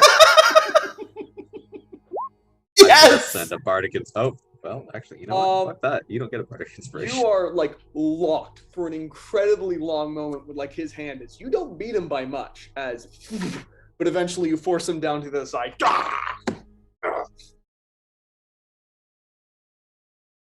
Good. It's what I was going to eat you if you lost. Nods. Stu Stew. moves off and actually for the first time begins a smiling wide, big old teeth gleaming. Stu on house. Big old chunk of something floating in the liquid. It smells mysterious as he slips it towards you. Brown broth, this thing, slips it over. You want the room? Give me a hammock. Hammock. Good. And at that moment, as everyone kind of in here, we shift over back towards Wilhelm. Wilhelm. Just a fun fact for everyone. Orca eat moose. That does not explain what that situation was. But yes, orca do that. It's ridiculous. Something you could see as a scuba diver. You could see that. Wilhelm. Focusing in. You are doing an investigation check on how this thing works, right? Mm-hmm. You notice specifically as you're looking at the wheel, this was placed in later. This is not the same material that the rest of the body is. You notice that everything else is a natural fusion of wood and metal. Okay. The wheel itself is pure metal, connected to a tire, and is much simpler work than the rest of it, with arcane runes managing to move up and assimilate to the rest of the body so it does function and move this creature along. It's nowhere near as fine as the craftsmanship needed to create an actual warforge. But you notice how they managed to make it actually work with the rest of the body. Hey, Chef. Doesn't answer. Cook. Doesn't answer. Shoot. I'm gonna do like pick up something beside me. Yep. And I'm just gonna throw it over towards the counter where he's working. Absolutely. Turns around. Do you still want me to pretend like you're not there? Oh yeah, shit. No, hey, I don't wanna. So don't pretend like you're not there. No, I'm here. Okay, what are you doing in my kitchen? Well, I have a couple questions for you if you don't mind. Okay. What happened to your legs? Lost them. How? Lost them. Nom, big teeth. Ship crash, no legs. You were on this ship? Yeah. Oh. Well, And the captain. Who's the captain? Captain. Points over towards the tavern keep. Okay. Okay. Well, Grant me to safety. did he make that wheel for you? No. That was a quartermaster. Well, where's the quartermaster? Oh, she's upstairs, messing with all the beds. Oh, what's her name? Tala. Who? She don't have no last name, just calls herself Tala. And when I asked her about her last name, she told me to shut up. And I did. And that was the end of that story. All right. Well, I noticed you wobble around quite a bit. Yeah. Just hard to use, or trying to get used to it, or what? Balancing on one wheel is a talent I have had to learn. Guess that makes it not a talent, but a skill. True. All right. Well, I'm gonna let you be. I'm gonna see if I can go find your quartermaster and talk to her for a little bit. Okie dokie. Head shifts back around. Now, which stew is this one for? As you head on out. Everyone here is now getting your food. Everyone who's eating the food, I am going to need you to roll a Constitution saving throw. Oh boy. Okay, so now you're going to need to tell me which stew you had. Careless, which stew did you have? Different stew. Different stew. It smelled of adventure, and you know what? It tasted of adventure too. And as it rests in your stomach, oh dear God, it is of adventure. In fact, at this moment, you are now drunk. Count yourself as poisoned. That's a condition I haven't dealt with in a minute. Yep. You're like, oh, you didn't taste it, but there must have been alcohol in that. Just not alcohol for cooking. They just put alcohol in the broth. What? Focusing down, Nynx, you had a different soup? Yes. All right, you were also drunk. Poisoned at this point. Gordy, You had stew, correct? Yeah, whatever you. Fantastic. You asked for stew, which I will roll random. You got the one that smelled of battle. At this moment, your guts are churning. That was way too spicy. Way too spicy, and you think you're going to spend the next hour currently needing to use the bathroom quite a bit, which I believe, what effect did I do for that? Right, you were exhausted, 1 point of exhaustion for the next hour. Spicy moose farts, okay. Krosh, I had the big shrimp. I don't know if that matters. you had the big shrimp. Oh, yeah, no. You just have a really good meal. Oh, okay. It's really nice. It's cooked, it's caramelized. It tastes great, actually.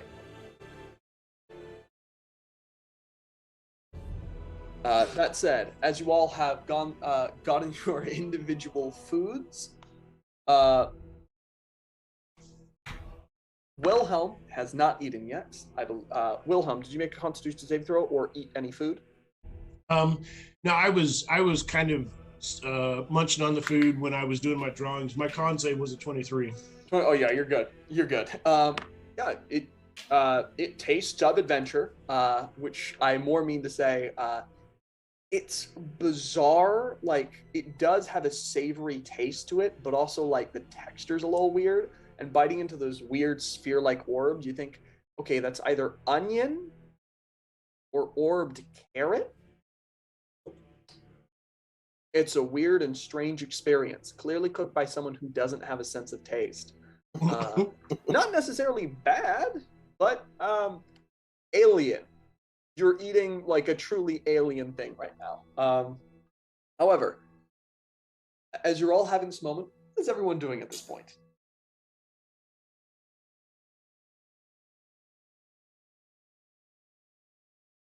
It depends. Is that drum beat still going? Yes, the drum beat is still going, I believe. I feel me a song coming on. And roll. Yep. Do I get disadvantage for performing a drunk sailor song while drunk, or is that? Yes, absolutely. Have you ever heard someone perform a drunk sailor song while actually drunk? First of all.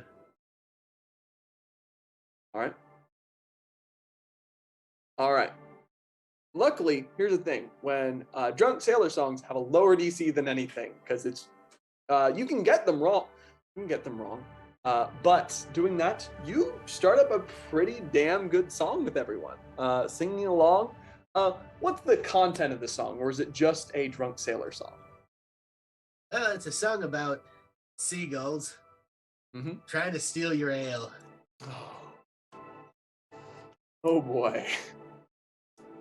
You mentioned seagulls, and immediately the orca's very upset, and then as like it's stealing your ale, more and more people start to get into it. Tips start coming in.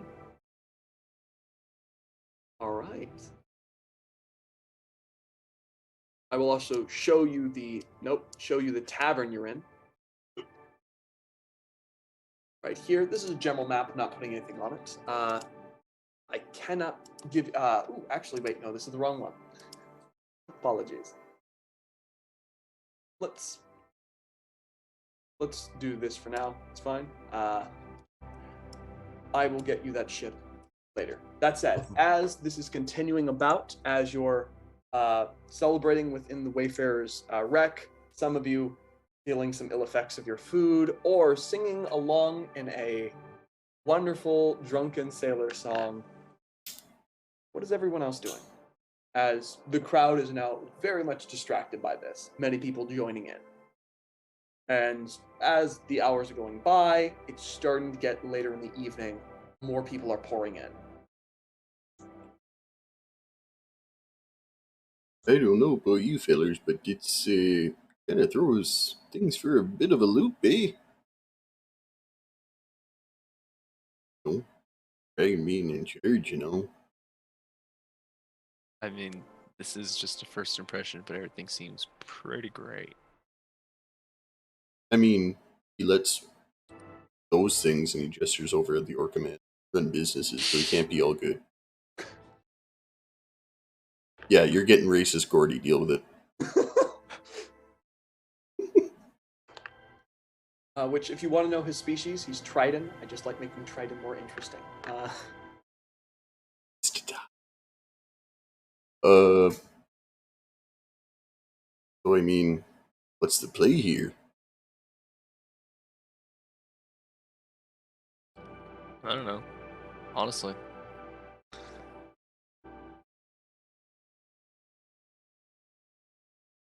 I mean, ain't the dragon supposed to be a little? Supposedly. You sure we But, got the full side of the story? Yeah, exactly. Could have just been someone being jealous. Oh, so you think Buddy that got his butt whooped and the dragon took over, got all bitter and tried to get adventurers to come beat him up or something? I don't know. It's possible. Possible he's wasn't lying.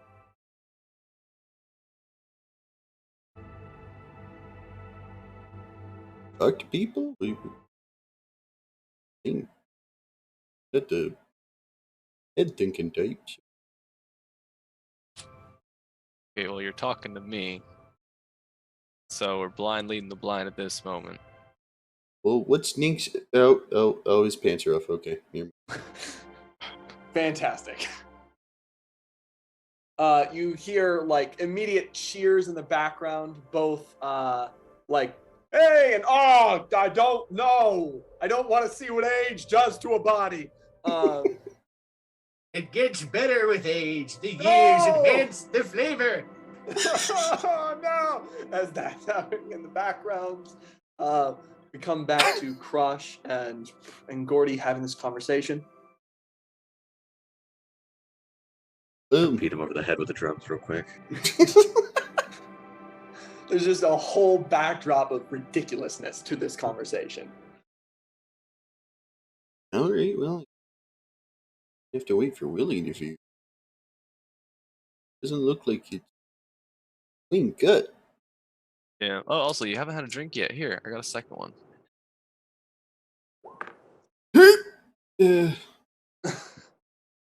As for the drinks, if you're having two of these, I'm gonna need Constitution saving throws because y'all are big. So the first one, no risk. Second one, that's a risk. I think mine's at disadvantage because I'm incontinent.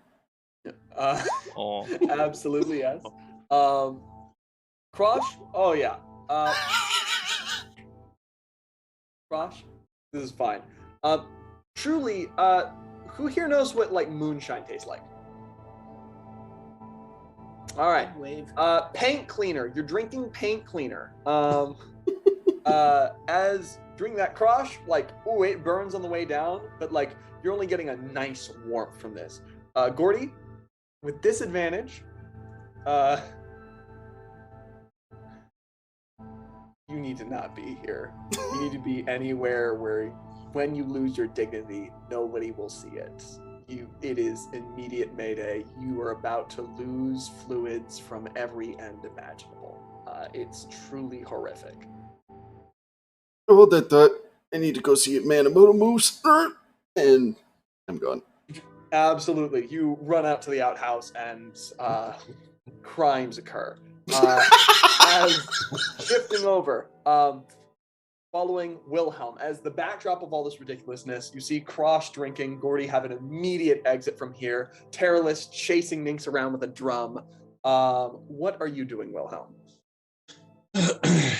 Oh, I'm just kind of sitting at a table and I got my notebook out. I'll just kind of look up, shake my head a little bit, laugh at Gordy, laugh at Terrorless and Ninx. And then I'm going to go back to my book and essentially try to figure out if there's a way to enhance the stability of this wheel, if there's a way to make it better for the cook, but also for, my own future experiments and inventions. Interesting. Okay. Work over that. Make a tinkerer's check. 22. 22. You're starting to think of ideas. Okay. The fact that it's a single wheel is an immediate issue. Like maybe multiple wheels, maybe like 2 wheels, a kind of wider base. Or you could put magical runes here and here. Something like an immovable rod. It would be simpler just to redo the entire base and like get 2 solid wheels. How do you avoid getting too much weight? You start thinking on like, oh, you could use some of the similar alloy stuff you learned up in Mirabar. And you're really making some designs here when you see a gnome with pink dyed hair kind of stretched back into like a warrior's braid, move down like into it, sits up at the table. Okay, fix the beds. Fixed the beds. I need a drink. It's on the house. Orca's like, hey, when you go through, it's going to be a problem. She's like, shut up. Gets her a drink, goes it over. The mug is almost as big as her head. She just starts downing it. Okay, that's good. As she's here, is anyone else doing things during the night? As you currently have what you think might be an update to her design. I want to ask the orca if there's any like seamstresses around here or anything. Yep. Yeah, we got several. A few of them got kicked out ever since their businesses got ruled as unsafe workspaces. But yeah, we got a lot of seamstresses left, and new ones came in. So, what you looking for? Someone who can work with metal and like just cloth. It sounds like maybe. Do you want like an armorer? Do you want someone who's Well, like, I already got the metal. I just need it to be like sewn into you it. want some fancy clothes? Sure. Yeah, you probably want to go to the Ivory Clog. All right, Ivory Clog. Yeah. I'd said he's probably not open right now. He's probably gonna wait till tomorrow, but yeah, no work. Thank you. No problem. Buy more booze.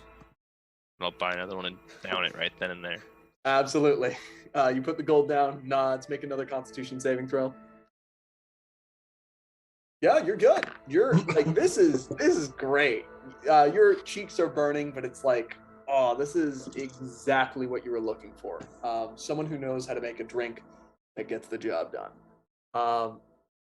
As you're all gathered up, a pantsless Nink still being chased around by Terrorless. Fade away to the night. You all find your disparate rooms. Some of you nursing some just aching bodies. Others of you going to sleep wonderfully belly filled with both warm alcohol and meat.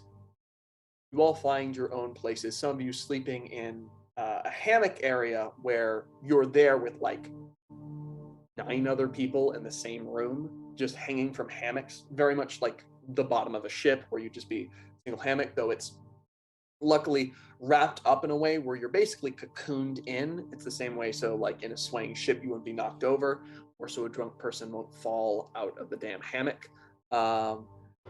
Gordy, they had to get double hammocks for your size, or anybody of Crosh or Gordy size, they get double hammocks just to be sure.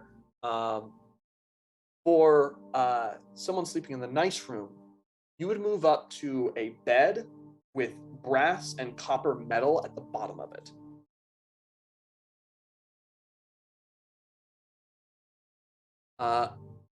Going in, there'd be immediate shifts, and you're basically on what is a Tempur-Pedic mattress. That's basically what it is. It shifts to kind of support your back. It's kind of nice, though it's very loud when it adjusts, like a sounds like a transformer, like your bed's about to become a transformer and about to fight the Autobots. But No, it just shifts underneath your back. You watch lamps off to the side, which immediately upon getting in bed begin to dim and go out. Your doors from the inside, if you forget to lock them, lock. This place seems like a fucking death trap. Get ready to die in the wreck. No. First one who dies is Gordy because he's incontinent. It makes him weak. No. Story of my life. At this moment, through the night, who's sleeping in the hammock area? Gordy? Wilhelm? That means Terrorless, Crosh, and Nynx all have nice rooms, right? I do, yes. Nice room. Nice. All of you are in nicer rooms. Okay, so that doesn't work.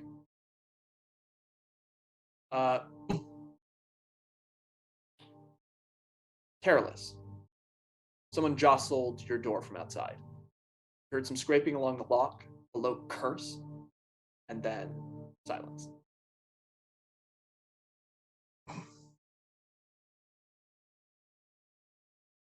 That's it. Do you do anything? Grab sword, open door. Grab sword, open door. Make a perception check. I love these.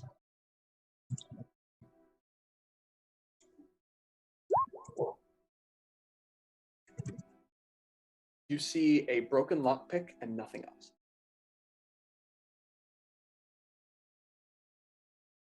Shut door, go sleep. Shut door, go sleep. Wilhelm. Hands seize your shoulder, shake you, and a hand comes over your mouth. That is your first entire experience getting woken up. I will immediately cast Vortex Warp. It's like hands over your mouth, shake your shoulder as you're like, does Vortex Warp need a verbal component? Probably.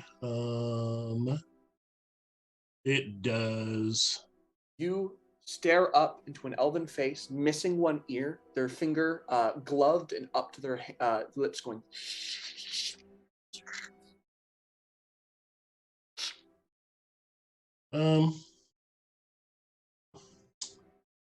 So I will reach down to my right hip, where I keep the artisan. I won't pull it from my hip, but I will put my hand on the artisan. I will hold my left hand up with all 5 fingers spread, and then I will slowly start to basically count down where this person can see me. I will start counting down. Hand comes off your mouth. Hands move back. You're for the job. What job? Maybe. It's Tyrant's job. Maybe. The dragon? Maybe. We have a meat point for you. Do we need to go somewhere else where we can talk? We're gonna go north city. Okay. A small little cove dock. Secret dock. Going there.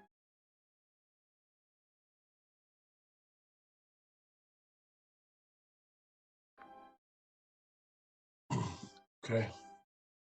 And who am I asking for? Don't ask for anyone. No, it's you. It's not you. We'll shoot that person who's not you. Well, listen, it's not going to be just me. Looks over at the big snoring Moose Water. Okay. So if We don't you see think among them. We shoot them. that's fine. Oh, and one other thing. Yes. If you ever wake me up like that again, you will lose your ability to speak. Travel safe. See you tomorrow. Assume I said something threatening in return. Swirls his little cloak and just quickly scampers down. He just scampers down the stairs, just looks back, goes away.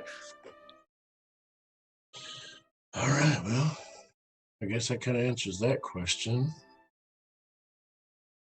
Gordy's out. He's done. There's no waking him up, so... All right, well, let's see if we can get a little bit more sleep. I'm going to kind of look over the side of my hammock and look down at Misfit and... What? How did they even get to me? Looking back up at you, looking over at it. Just looking up at you. It was active the entire time. You notice there's a blade that was dropped off to the side of clearly someone unwrapped their belt and left all their weapons off to the side, as if not to threaten Misfit, as if there might have been a silent conversation between Misfit and this person to actually be able to wake you up. He quickly comes back, takes his belt. Sorry, my dog goes off. Yeah, I'm gonna look at Misfit and just go. You think you might need to program that out of it? Maybe make sure it warns you whenever anyone goes towards you, not just an unarmed person.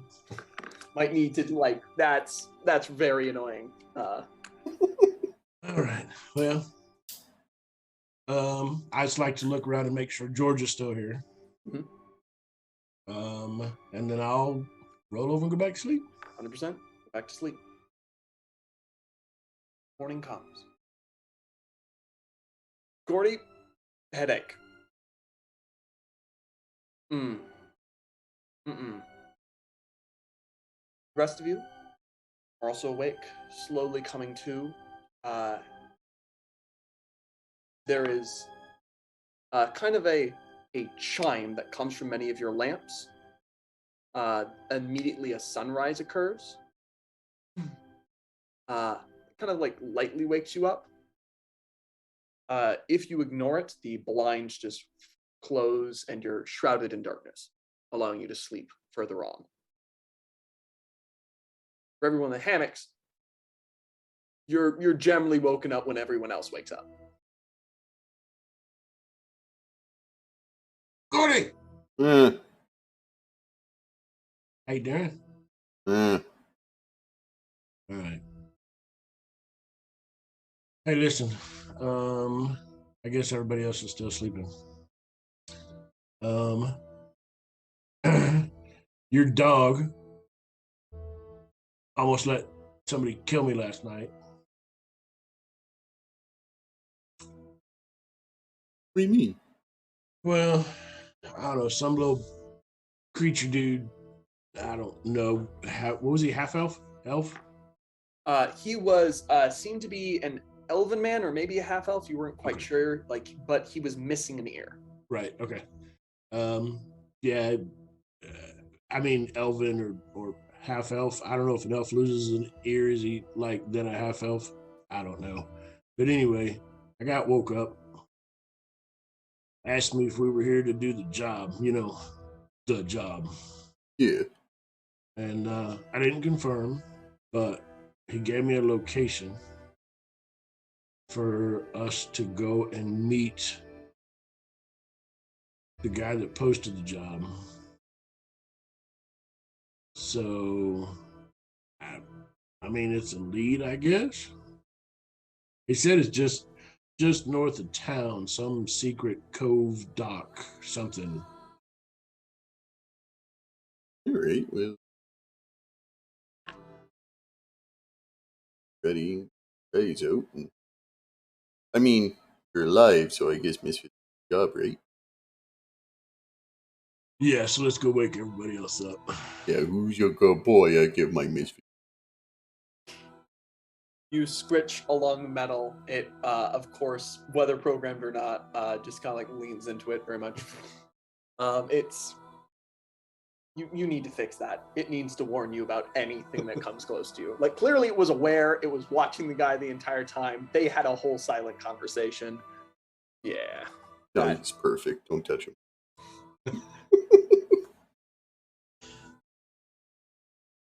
All right. As all of you are coming awake, you will immediately know Terrorless is gone. God damn it. Why? Ah, We like to do stupid shit in this house. thanks, Gurren. Get your arses up. Hold on, I'm trying to decide sexy pirate or like really sexy pirate. Sure, hurry up. Well, which one? Yes. All right, what about like sea wielding or sea wielding? That's not even a word. What is the sea? I'm gonna open the door. Noble. Wait, is he in his true form? Probably not. It's just an old man standing there, Damn it. just staring at you. All right, but I really need to know like what kind. Second one. All right.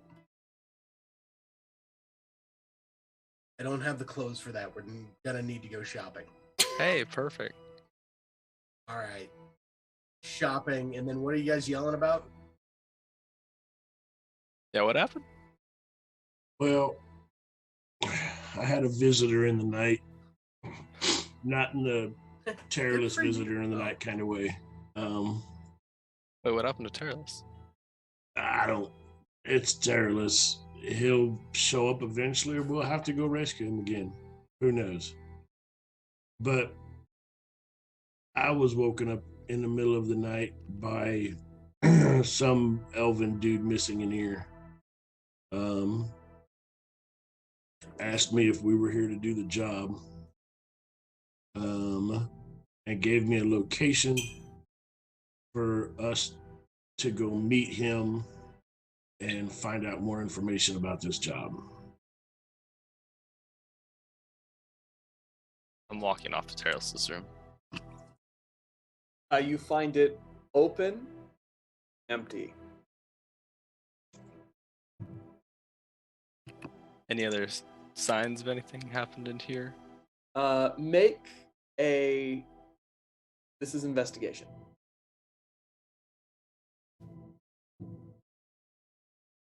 Seven. You don't think so. Kind of scratch your head. I mean, Is all of his stuff here, or did he take it with him?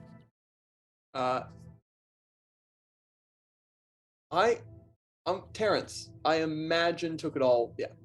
He's got his bag of holding, so he's a little. Nothing here. It's like Terrorless never existed. Okay.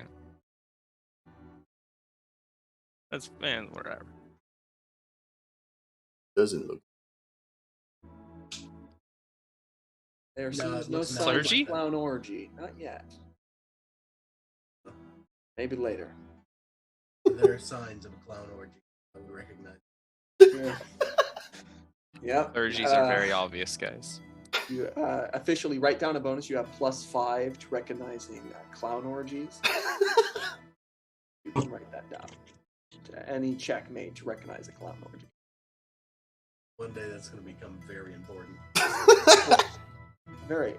Who knows? This might blow like the BBEG's plan right out of the water. That said, as you're all gathered up, knowing Terrorless is off and about in a city where they're being watched, but also seems to be heavy security. What are you all doing at this point? Knowing that you also have been called to go to a meeting point north of the city, some sort of cove.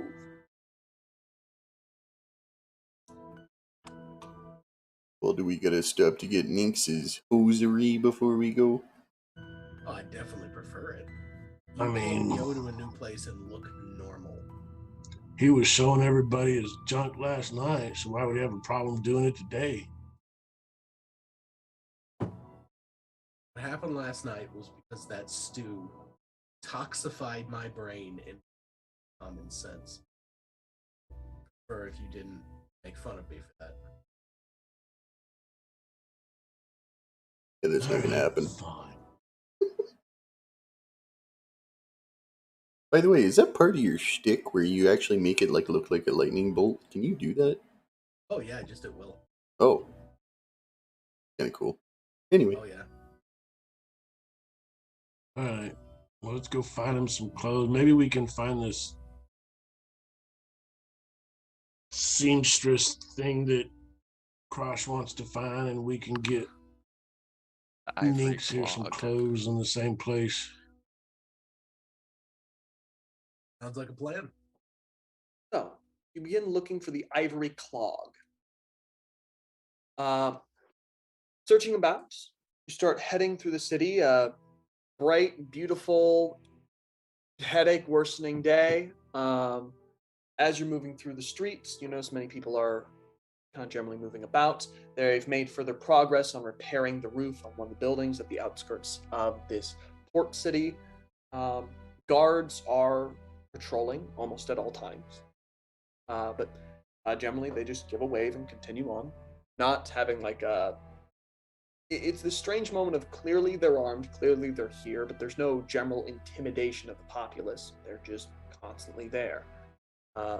Every once in a while, a wyvern rider circles over the city before heading off to a different part of the island.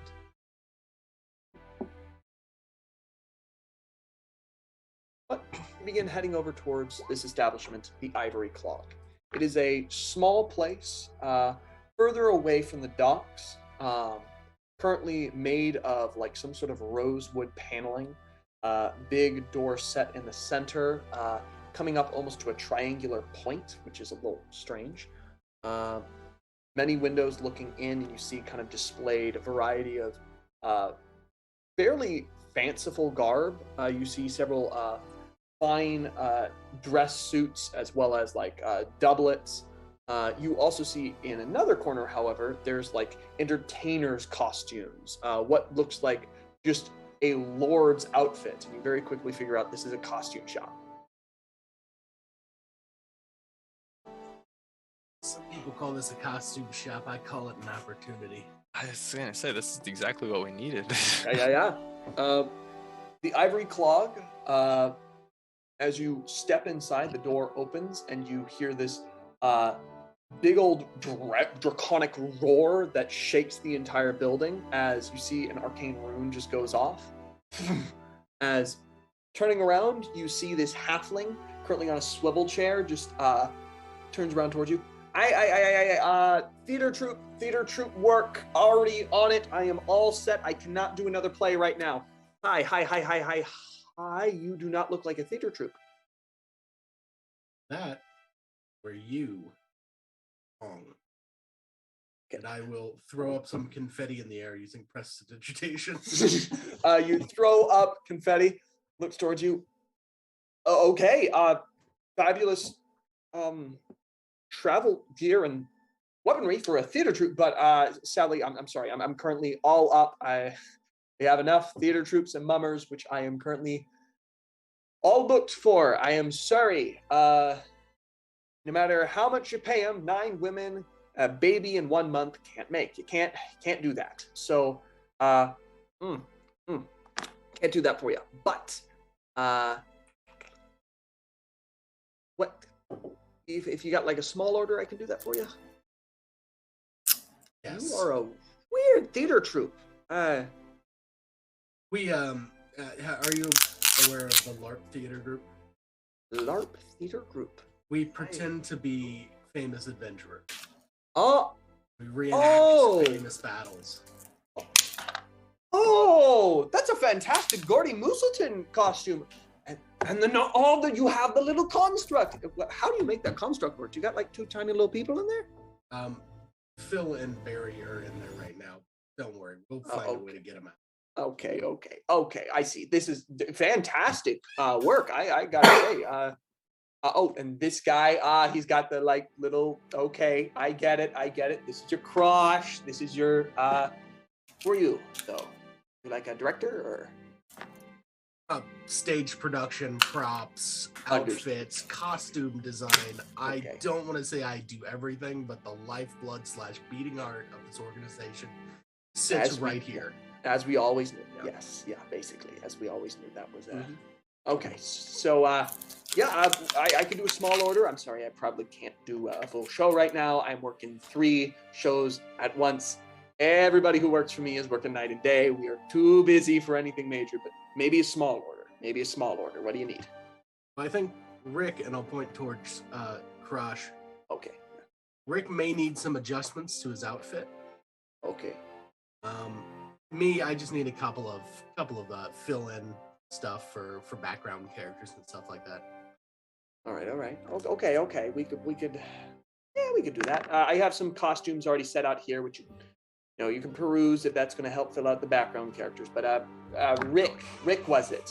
Turns over towards Crush. Rick, wow, you did you work out for your role? Is that like an illusion, or did you really work out for your role? Oh, this is all natural. Oh, that's it. Really, always love it when people really commit to their role. I love it. Wow. Rick, what are you looking for? What are we looking for Rick here? So I'm gonna open up my backpack, and it's still bloody because that's just how it works. Yep. The apron and a full set of half plate. So I want this to be overlapping on top of the apron, and so it looks like the blood is coming out of the metal almost. Okay. So looks at the fabric. Oh wow, it's wet. Is it always wet? Yes, it's magically enchanted. It's a I minor see. illusion just to make it drip. They shoot a look towards like the prop master, like, I'm so sorry that someone put you through this. You're gonna need to clean up so much. Like communicating the can't believe fucking directors came up with this shit. That's Looks insane. towards you. Looks back to this. Okay. We can do that. Is the metal rust resistant? Because blood can melt, can rust metal. That thought didn't cross my mind. It'll be Okay. fine. Well, we'll get. All right, we got a minor enchanter here. We can make that work. We'll give us some time, and we'll make this work. We'll get some arcane runes drawn across it to make your metal rust resistant. Don't go up against any rust monsters now, but it'll work. Okay.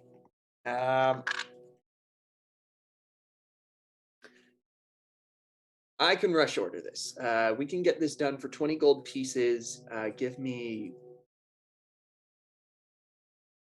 like 3 days, 20 gold pieces. We can knock that out. You're so nice with the rust thing. I'm gonna even give you 25 for this. Oh, you're sure about that? Oh, you said you guys have been busy and you know how it can be. Don't worry. Okay. It kind of like gives this cool nod. All right. And hey, the moment we free up, just what's your theater troupe? The LARP theater troupe, right? Hey, if Yes. LARP ever needs more costumes, know that we would love to work with you. Thank you. Also, seems like you're doing really well. Always like to hear the art's doing well. Now, for trying to fill out some background characters, he jumps over. What can I do for the prop master over here? As he jumps off his stool, kind of quickly bustling over. Right, I just need, let's see, corsets, leggings, trench coats, all forms of hats. I need about 25 different belts / belt buckles. We don't We're worry. talking. 20. We got those. Those are. Thank you for saying something incredibly general. Yes, we do. They take out racks and racks of basically every hat you could imagine, cheaply made to look fancy. You see just like stockings, so many different belts of slightly different colors and like different makes. Like, if you want to do period pieces, we have specific stuff for period pieces. But if you're just looking for like, okay, we're going to be a little bit lazy with the background characters, we don't need to make the time actually match. Or if you're going to contemporary, we got plenty of contemporary stuff. Oh, trust me when I say I do all of my own alterations. So all I need is the base design, and I can make it work. Okay. I like it. As you're going through shopping, you may these all count as common clothes, but appear to be finer clothing under close inspection. Won't do. You can buy as many common clothes for different items you want. You can just take, basically that will be exchanged for that. We cut over to Terraless.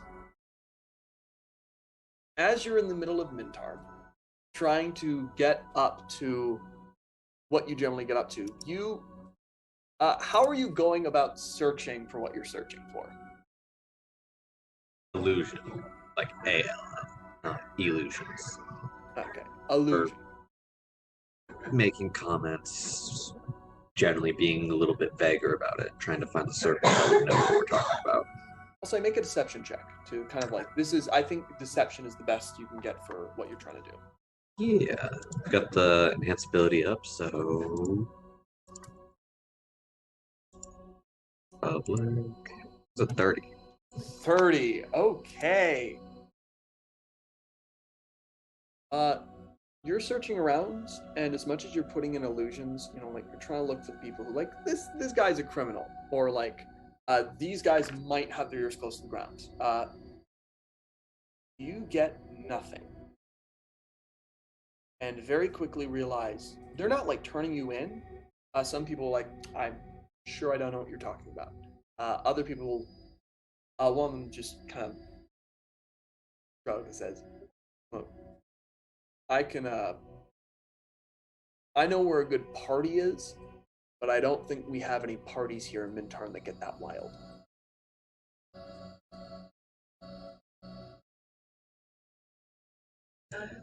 The lack of a fighting pit tells me that they've got a really, really good set of government, or at least security in place. Looking around, like you're getting a feel for the city. You're kind of talking in the underbellies, or rather, what exists of an underbelly, and you quickly realize, okay, you've been in many systems of government. Mintarn used to be a place of ultimate freedom with all the cost of that and all the benefits of that. This is like the opposite. This is a place of ultimate security with all of the costs and benefits of that. You notice there's like quite a few laws about general exchange.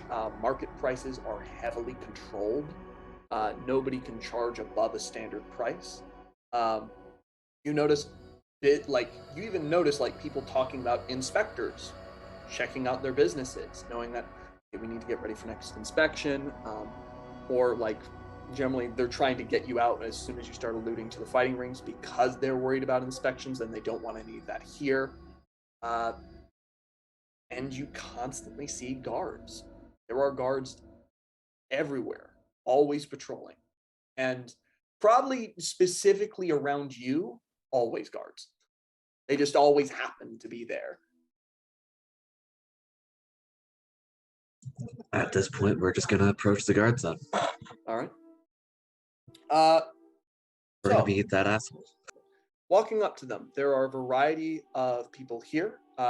See helms and everything. You can walk up to one of their leaders, one who has pure golden eyes, or ones that have normal eyes. What are the gold? Because someone tells me that's gonna be a very dumb conversation. Walk over to the one with pure gold eyes.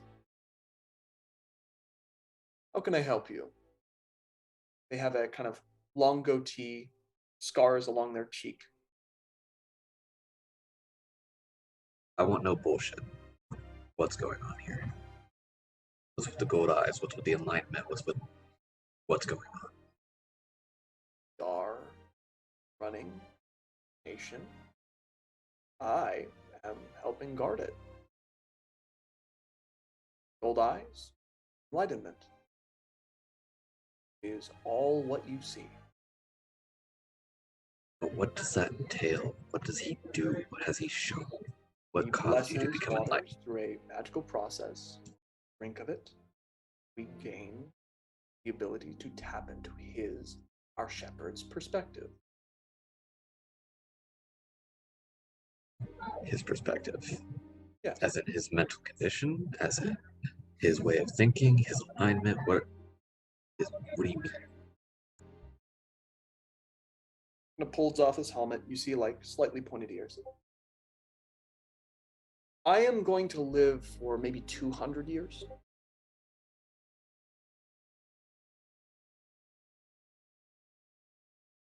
How many countries are there out there? A lot, right? All run by one being or another. The dwarves are always isolationist, always stubborn, going to war with the drow. Don't even talk about the drow or goblins as their main general tribes.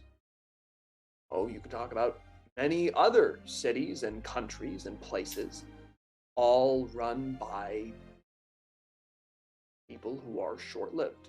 The elves, they do their best, but even they lack wisdom at times.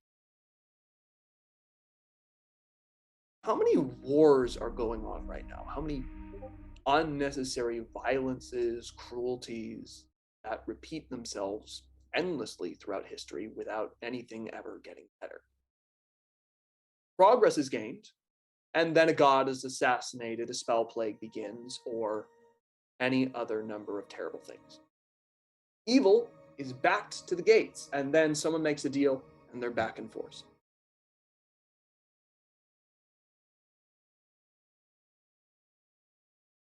Dragons almost ruled the world once. They were at war with the giants. Never quite managed it because a variety of.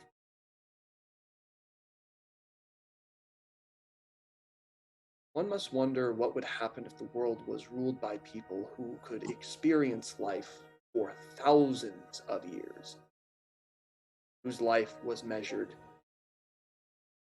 not in centuries, but eons.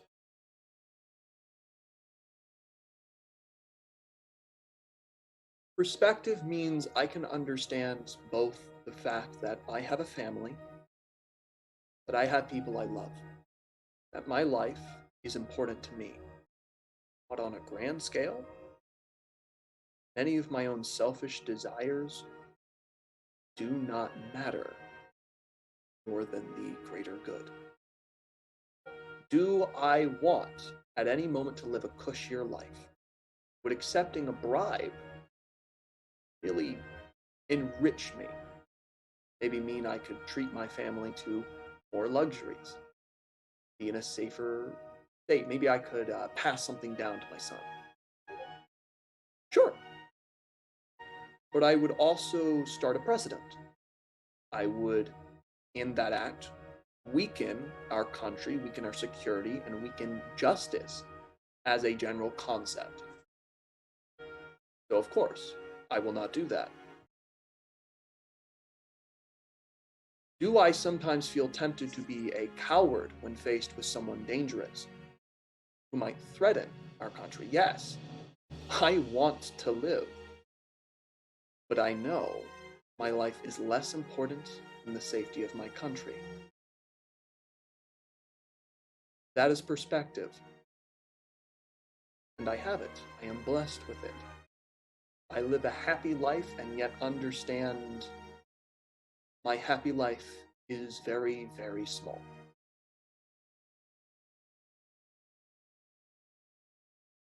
Eventually, everyone on this island will have the chance to be enlightened.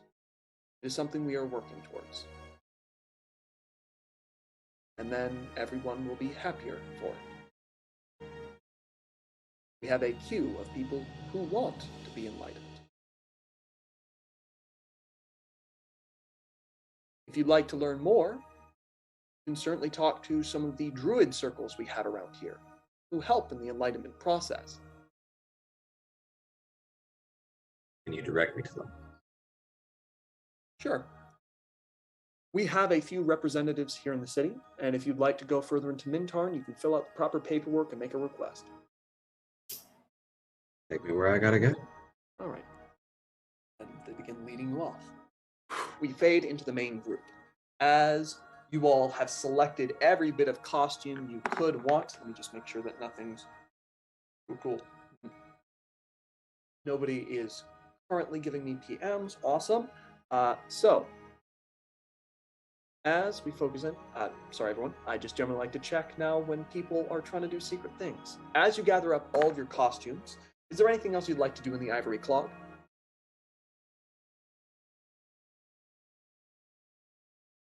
I'm good. So, 40 sets of clothing probably is too much, right? 40 sets of clothing is something the store can offer. It is a costume shop, and you have no idea how crazy costume shops can get. Just truly insane. Yes. 40 sets of clothing is something you can buy, and they have on hand. You clear out a good section of the costume shop, as, again, they sell in bulk for theater companies. So yeah. You get 40 sets of clothing, and he is happy, has a lot of money, and a lot of his stock is kind of just sold out at this moment, and he's just grinning toward you. Anything else silver? you could need? Yeah. Are these the 5 silver variant of common clothing, or are these Yeah. Okay, so I will spend 20 gold to get 40 sets 20 gold. of clothing. Yes. In general, know that you guys are all ridiculously wealthy in this world. Like, your success in the siege, that 20 gold you give him means a lot to him. As he takes the 20 gold, he's like, shoves that away. Fantastic. Come back anytime you want. I will remember the Lark Theater Company. All right. Lark Theater Troupe. Are you a company? That's a lot of costumes. Are you a full company? No, we're liars. We're actually just adventurers. We murder people for money. It's a lot of fun. You have a great day. I'm gonna need to drop these off at the boat. You guys need to do anything else? Nah. I'm just gonna watch him squirm for a minute. Oh, you have a great day. You do wonderful work. Hey, thank you. Will you be coming back? Why do you need costumes? Yeah, he has that effect on people. Okay. Walk away. He was like, it's not 20 gold. Good luck murdering people for money.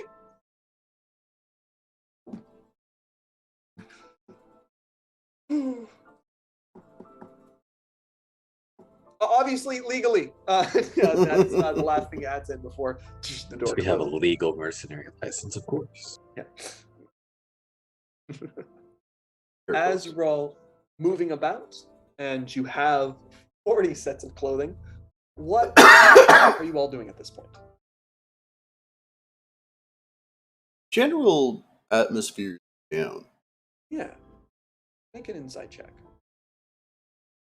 Are you trying to get the general atmosphere? And tell me what specific question you're asking for. Well, people that ain't golden-eyed, they seem alright. Seem like they're not being treated lesser than or anything like that. Of course. Make an insight check. 6. I mean, it's hard to tell. There's 40 with all the places you've been. You've never really been to a place like this. Most of the areas you go to are, you've been to a theocracy, right? You've been to a theologically led thing. You've been to merchant cities. You've been adventuring, but most of where you are have been almost lawless places or places heavily based in markets, in trade. This is a system of living entirely alien to you. And so I think it's really throwing off your ability to get a glance or read on this. Because you see 100 hints that could say different things and can't parse them together. You only see what you've been shown.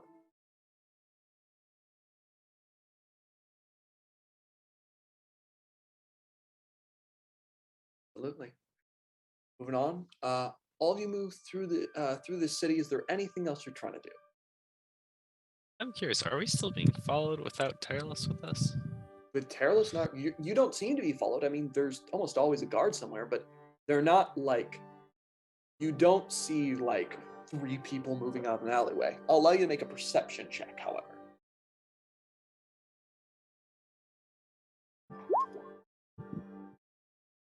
Oh, You are being watched. You're not being watched by a whole, like, secret death squad. But, yeah, you want to know why, how you know you're being watched? That raven sitting on that exact part of the street has been too still, has been following you everywhere. You know the difference because they have a slight bend in their left tail feather. And you notice that specific detail, which lets you know that is not a normal raven, has been following you this entire day. Interesting. You're able to tell that you're pretty sure that is the only thing that has been directly on you.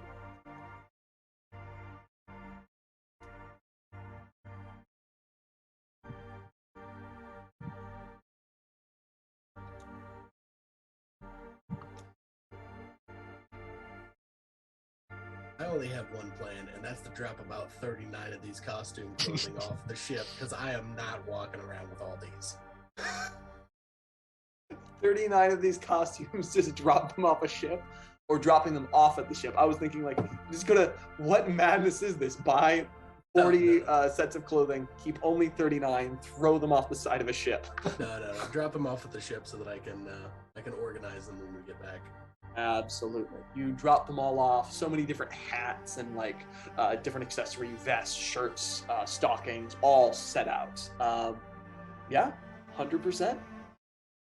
Pick out a single set of clothing that I'm willing to wear later, and then just continue on wherever you guys want to go. All right. I wonder, that guy told me that this cove we're supposed to go to, he just said it's north of town, but if it's outside the boundaries, we have to go, like, apply for stupid paperwork so that we can actually leave this town.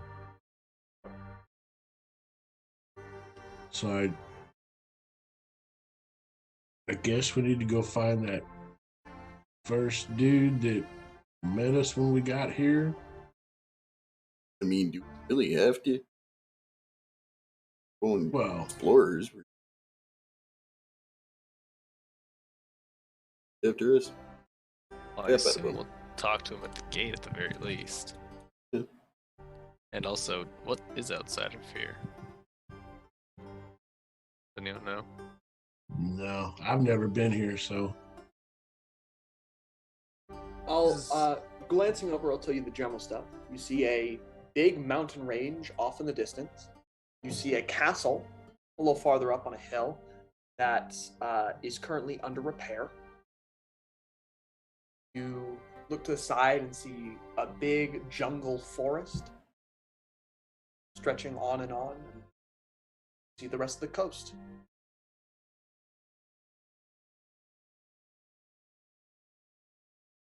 And if getting out of here is super important, I'm sure I can figure out a way to either hide us out of here or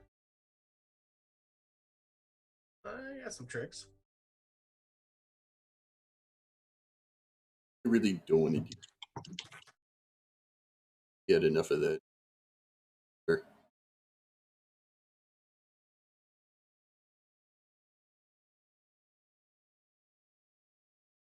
You thinking, Ninx?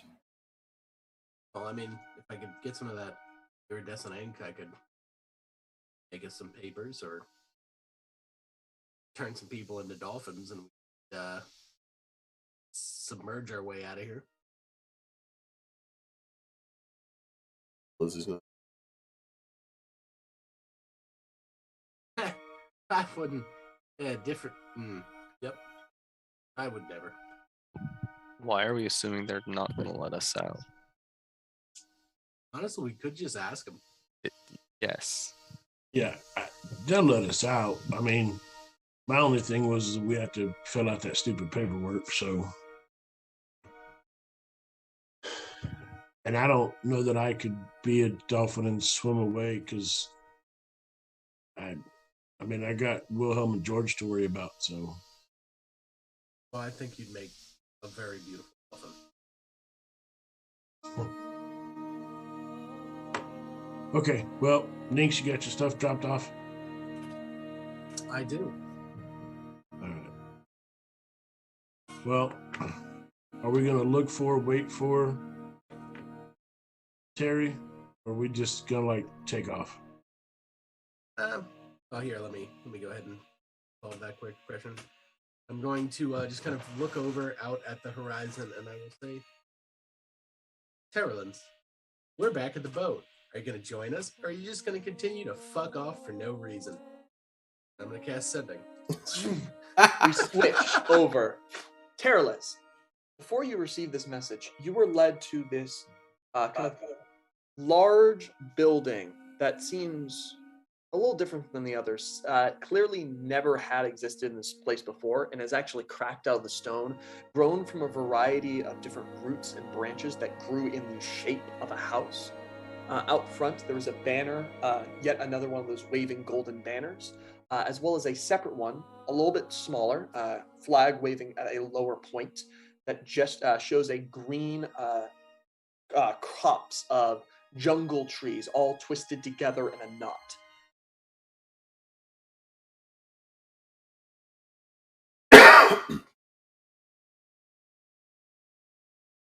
Well, Right here. This is where you'll be able to talk with the druids and, of course, get any proper Verification. Yes. too easy. Excuse me for a moment. And then he's gonna respond to Brian mentally so the guard doesn't get anything weird. Hypernationalist Dragon Army, Hive Mind, forms for Inner City. We'll fill you in later talking to druids. That's what you get. Wow. I will look at the others and I'll say, he is apparently having sex with a troll. And so I think we should give him a little bit of time. Whoa, those are some graphic detail. I don't need to. Oh, God, it's disgusting. Let's let him deal with that. And let's move on. Okay. 25 words? How descriptive could I be? Insight. Krosh, you're fairly sure that Terrorless, through the pure need to share these graphic details, have broken the restrictions of a spell. Because Terrorless is magic and can probably do that. And clearly have given a long description of what sex with the troll would be like.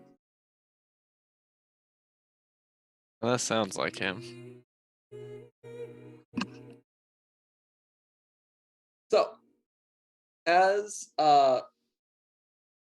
we have two groups. One, moving off to the side of the city to head on out up north and possibly do that. And also Terrorless inside this strange grown building. Which would we like to handle first?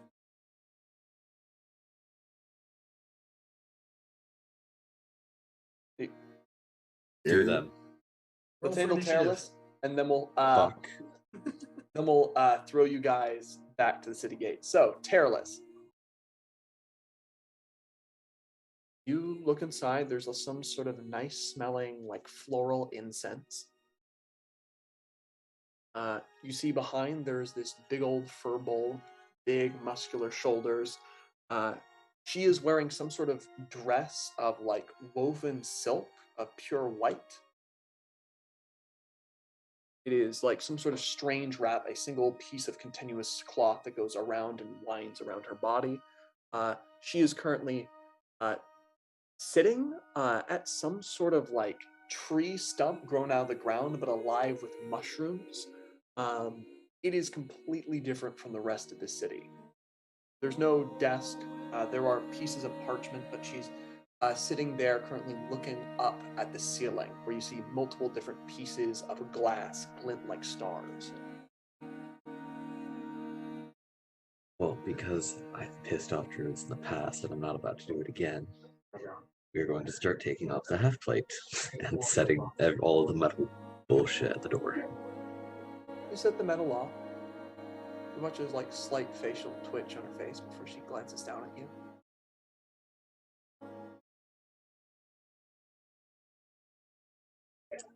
I know I'm impressive, but give me a minute. Okay. It is nice that you are enjoying the more natural vibe here. Oh, just eventually pauses, looks back up. Do as you will. When he's done, he'll keep his sword at his hip because that's not actually metal before finally approaching her. So you're the one I talked to for forms? Oh, yes. I am the highest ranking official here. Turns towards you, you notice her eyes are pure gold. I see You drank the beer as well. What were you saying? Say again? What were you saying? I kind of lost you there. I was just saying that she must have drank the Kool-Aid as well. No, I helped invent the Kool-Aid. Oh. So you would tell me how I would be able to get into this queue for enlightenment? Well, you'd become a citizen, and you would make yourself important enough to jump in front of everyone else. Which, ambition, it's always good to have. Or you wait about a decade, and we will at that point predict we'll have mastered the technique enough that everyone will get it. If you're a citizen of the island. Alright. It's Then I have two more questions. yes. How do I become a citizen? Hmm. And how do I become important? It's easy. We can get you forms for citizenship. Just, of course, requires you to take residence here, job here, and be approved. I have the power to do. Alright. And the second part? These are interesting questions you were asking. I'm very curious about the enlightenment. What was your second question? So I can form a proper answer for that. How do I become important enough to jump this line? Well, you can get a certain city official rank. All officials within our guard or running any sort of town or any important facet of society requires you to indeed have an exception. So you could simply join any number of important island functions and become important enough that it becomes necessary. Or you can request it and do many good deeds. Perhaps you will be enlightened as well.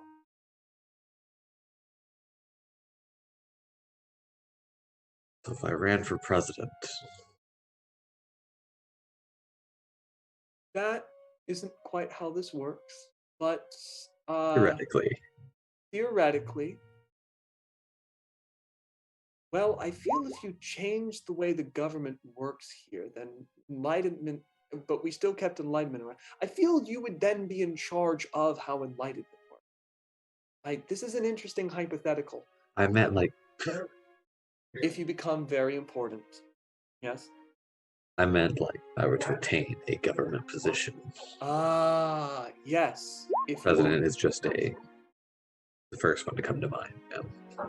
Yeah. Okay. If you were to attain a position of power, either an elected voice for a town or people, like a mayor, yes, or you were to perform very well in the guard, move up, then yes, we would require upon you taking a position for you to become enlightened.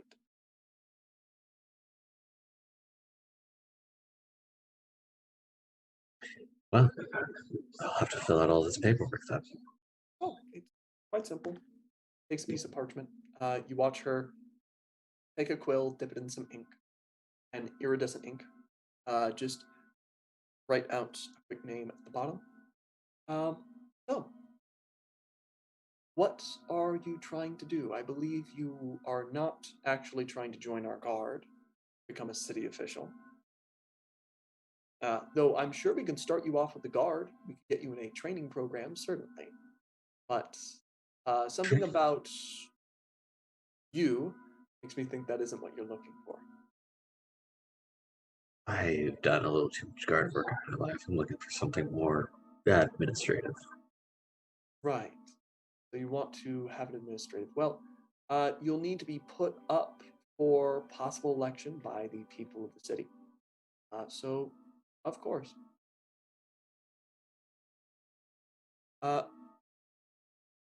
Is that really what you're here requesting? You'll need to become a citizen first, which requires you to have a job here and a place of residence. What are you trying to accomplish? Are you asking me this professionally or personally? I am asking you this so I can help you get what you're looking for. I'm looking to understand your dragon. Understand its enlightenment. I've been explained it, but I need to know a little bit more before I start making more decisions. And if I have to jump queues to understand it personally, do whatever the fuck I have to. See,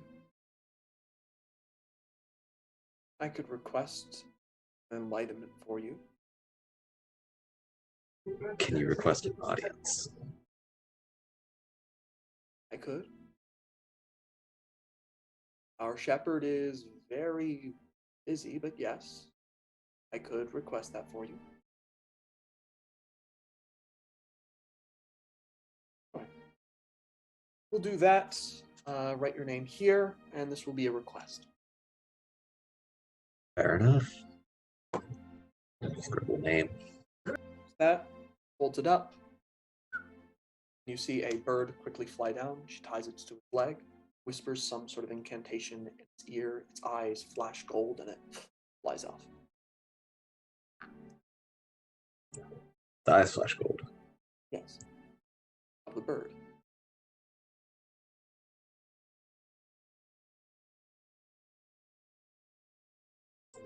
Fuck. All right. Focusing in on everyone else as you get to the kind of near the walls of the city, gathering up. Are you trying to sneak by? Or are you going onto the dock? How are you doing this? Or are you just walking towards like the clearest, obvious exit?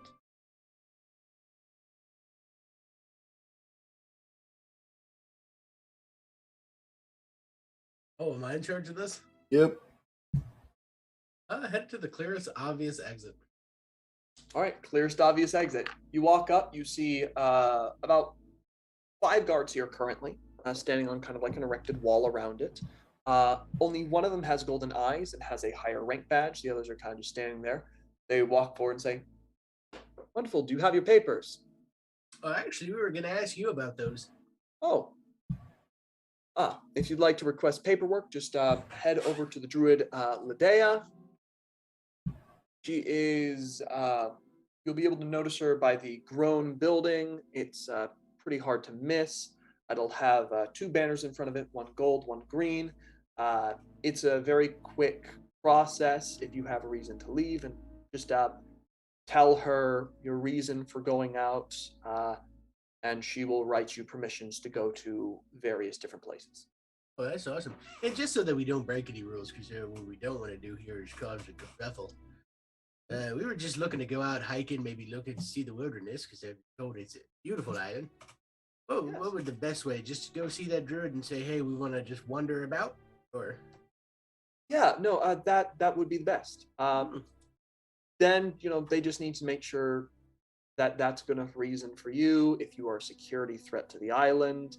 And then there will be a few points within the woods that are not allowed to use, such as some of the druid sanctuaries. There is wildlife you can go through. There's just deeper places within the wild that are purely supposed to be untouched by most mortal hands, leaving it to the animals and, of course, the caretakers. Oh, absolutely. And just so I don't break any tab bibbly boos with those druids, if fishing is okay, or is that? Oh, fishing is absolutely fine. It's part of the good. natural order. We as people are part of nature. We're not Oof. anathema to nature, so you're good. Just don't go fishing in those specific sanctuaries. Oh, Everywhere else is fine.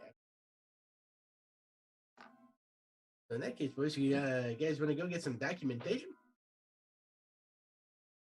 Yeah. We can't just bust through every wall. I mean, Yeah. This guy's kind of like looking up to you, nodding. He is nowhere near as big as you guys. Surely you could bust through this if you wanted to, but yeah, it's like he's just smiling towards you. Everyone else is like, shifting a little nervously, but the guy with golden eyes is just like smiling and nodding. I'm sorry, I didn't introduce myself to you, did I? Oh, no, I don't believe you did. Oh. Oh, I'm sorry, I thought you all thought with the same brain or something like that with your enlightenment. Oh, no, I just saw you approaching here, and no, we do not have a shared mind, though. That would certainly be very convenient, but no, we have a shared perspective and understanding. That's about it. So, no, we are not in constant mental communication. So I don't believe I know who you are. But you are allowed here, so I assume you have proper paperwork to be inside the city, obviously. I believe I do. Somebody signed something. I don't pay attention too much to paperwork, but Absolutely. Just having like very much smiling and like being very cordial with the old man, though kind of eyeing some of the more armed members of your party. Relax. They're big puppies is what they are. So you have a great day. Thank you very much for the advice. A fantastic day yourself. Then I'll start heading off. All right, start heading off.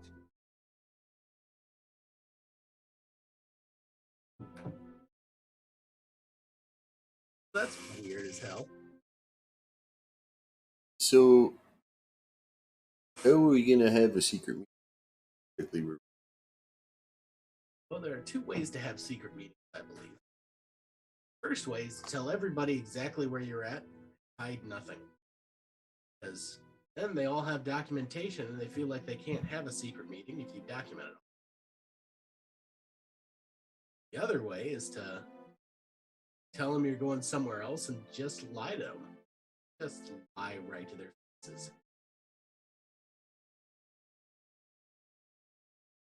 I've never liked to actually lie. Too easy. Well, it's like you said at first, though. If we just tell them we're going to go exploring the island because we think it's pretty, and we're not really telling them specifically where we're going. Actually, that's probably the better option because they'll tell us where they don't want us. Well,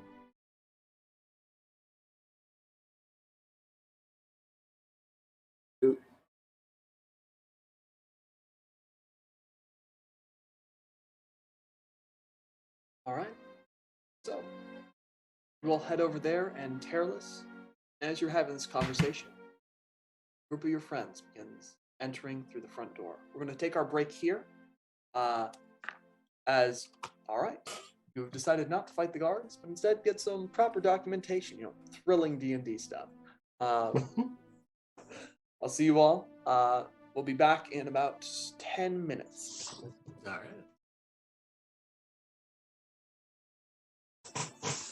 Have you guys ever played the game called Postal?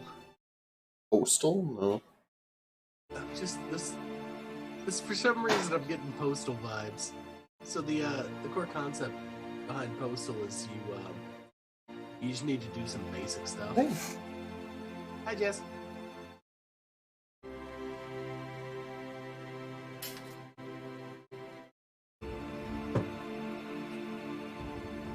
Girls good.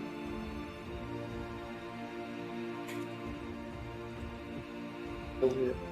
Bring it in. All by myself. I was listening to the postal story. Have you ever played Postal? They just came out with a new Postal, which is why I'm bringing it up and looking at it. I kind of want to play it. Basically, it's a first-person shooter. Actually, no. Terrible. It's everything. Not quite beautiful. Don't remember. But the missions are like, go get the milk.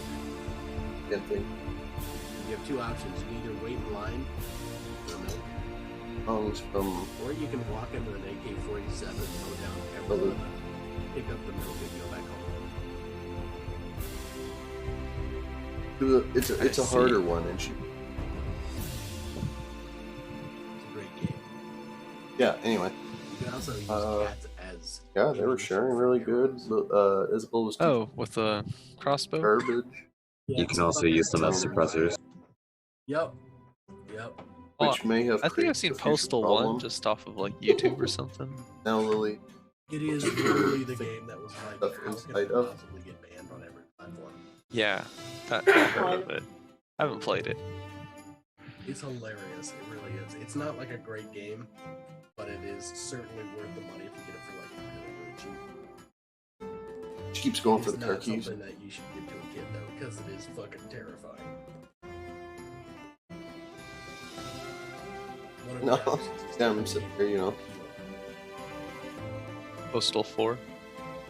Yeah, Isabel, get the keys. I saw that and I was like, kind of want to play it. It's one of those games that like you need to play once every 50 years because of the shit. Well, it was a little. Tainted. But yeah, one of the early missions I remember was like go to the post office and get stamps or something like that, and I legitimately played the entire mission without doing a single illegal thing, and it took like an hour and a half of waiting in line. Did you win the mission? I did. Nice.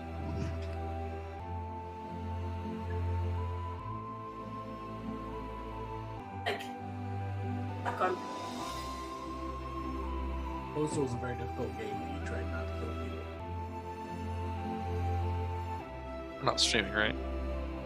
What's mad about? I super not. Let me know, Jay. First.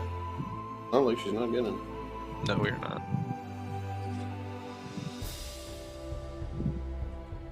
Oh yeah. There.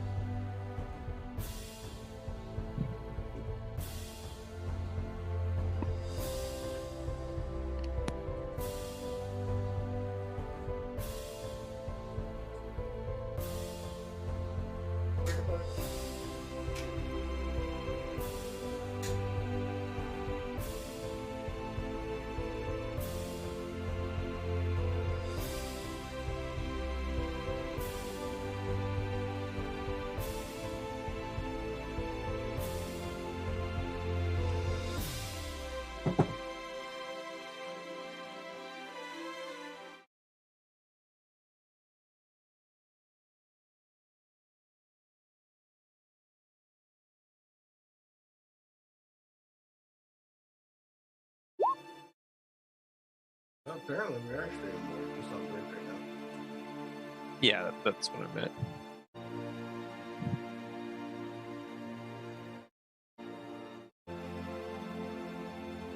Just ordered asada fries. Excited.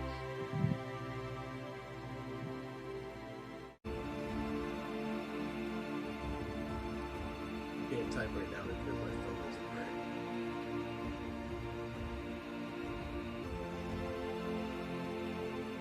Super sad about that. Like it just doesn't work, or It just stopped working.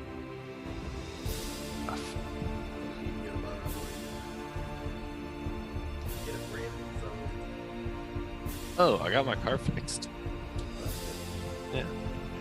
Get insurance pay for anything. No, because I have liability insurance, so it's minimal. And I got nothing. Yeah, I was fine with it. It only cost me like $20. I just got like a JB weld, got that on the over the pipe. I put exhaust tape over that too, and it was all good. Well, expecting it to be. I'm letting it dry overnight. Hopefully you have the ability to drive again. Oh, it can drive. It's just loud, and smelly. What? Loud and smelly. No, it's just. Me. Yeah, it's just not. Hey! How's everybody? Wonderful. All right. How's everyone enjoying the session so far? I know this is less combat focused than a lot of our sessions before. I have tried to run campaigns without combat before, so I love it. Okay. I will do bureaucracy for hours. Good to know. Of course, yeah, there are combats that are going to be a bit unavoidable eventually, but yes, just want to make sure everyone's enjoying this style of play. Well, it's a lot more interesting than just kicking the door in and and being like, "Yep." I mean, I just Dragon, it's time to slay your ass. Yeah, yeah. it's more problem solving. Yeah, I mean, I gotta play it as Gordy, like, seriously, like, Mhm. we're huge. Fuck, but I want loves to it. make sure, yeah, I want to make sure that that's character and not player. Because if it's player, I can spice things up. But Oh no, if you guys are enjoying it, hell yeah, let's keep going. yeah, yeah, just say the word and Sure. Yeah, I just wanted to come on a little bit earlier to know everyone. But if everyone's here, we can definitely start back up again. I want to sure. just check in on everyone. But yeah, is everyone here? I think Terry's still MIA. wait before we go. Mhm. How do you like the chibi? I like the what? The chibi. Oh, the chibi was so sweet. I also love the gold dragon. It's so cool. Like who did that? That was amazing. What was their name, Brian? Some guy who's a Thailand student who does chibis for pretty cheap on Fiverr. But He's made a fucking killing off of us. Oh yeah. I think he's made a couple $100 just off of like the people in this chat. And more in Respect. Commission Punch too, and yeah. Yep. He did all of the chicken stuff in the tavern. All Yeah. the Discord stuff. It was all him. Amazing. I love it. Yeah, the chibi is so good. I have it saved on my phone. Obviously, like it's not my property, so I'm not using it professionally. But I love the damn thing. Well, you So, can. I appreciate it. I may use it for fun stuff. That was it's so cool, by the way. Thank you. Very awesome. That said, it does seem like everyone's here. Checking with Terrence. I know this is a different style of play than we normally do. You still having fun? Still having fun. Just Oh yeah. it's 11. Oh, I know. I'm just checking in with everyone because when we start doing different things, I like to make sure everyone's still into it. That said, yep. Okay. Yeah. Urka. Sha. Hella. Good. That's. I'm just looking through all the notes I have, making sure everything's put there. That said, focusing in. You all walk towards the strange. Perfect timing. All right. Let's get started. So, tell me when I should start. All right. So, last time we left off during the break, you guys had entered the city of Mintarn and been generally exploring about, getting a sense for this new place. You stayed at the Wayfarers Wreck, met the Orca Triton Tavern Keep, a warforged simply known as Chef, and also got to see their gnome kind of like artificer who's been working on beds and random constructs here named Tala. You then had gone about getting a general sense for the guards. Terralus had done his own investigations while the rest of the group was trying to figure out how they could get out of the city without bringing the whole wrath of the law down on them.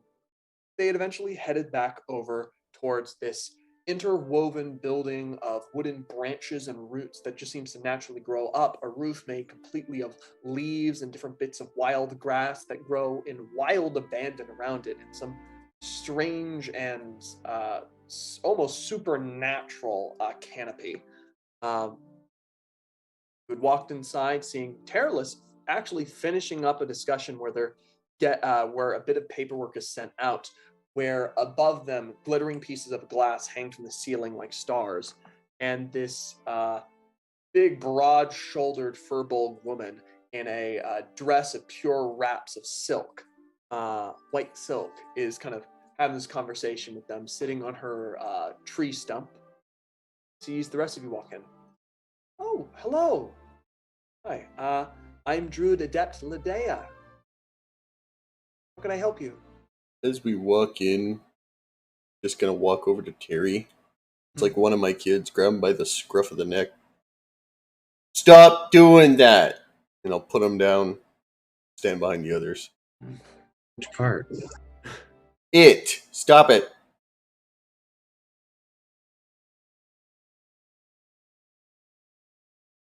I am Gordy, sorry. Stepping Hi. back. Yes, Gordy, I got reports that you were in our city. Oh, welcome to the city. I'm the highest official here until we find a proper town master.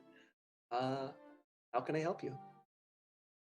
Oh, I think I can answer that. We're looking for some permission to go on some hikes Oh, and possibly do some fishing.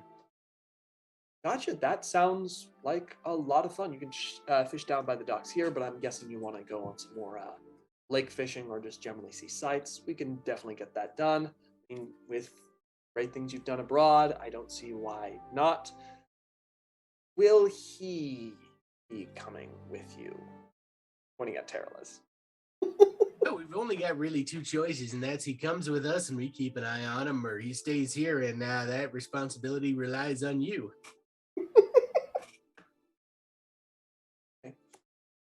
Let me see what I can do here for you. So he is considered a decent level threat, and he is supposed to have eyes on him at all times. Here's what I can do for you. I am going to send a report out that you have left the city with him in your company. However, I'm going to need you to sign this documentation that makes you legally responsible for him. I think we'd Anything rather he if does, he just you will be stayed here. I understand this sentiment, and we can absolutely hold on to it for you. Everybody's here is just like, I don't sign that shit. Like, yeah, of course, we can hold on to him for you if you so wish. What if he came with us, but you just execute him if he does anything wrong? Just straight up kill him. I mean, that is already on the table. Well, then there's no problem there. Let's just have him come with us, and you just lop off his little head if he does.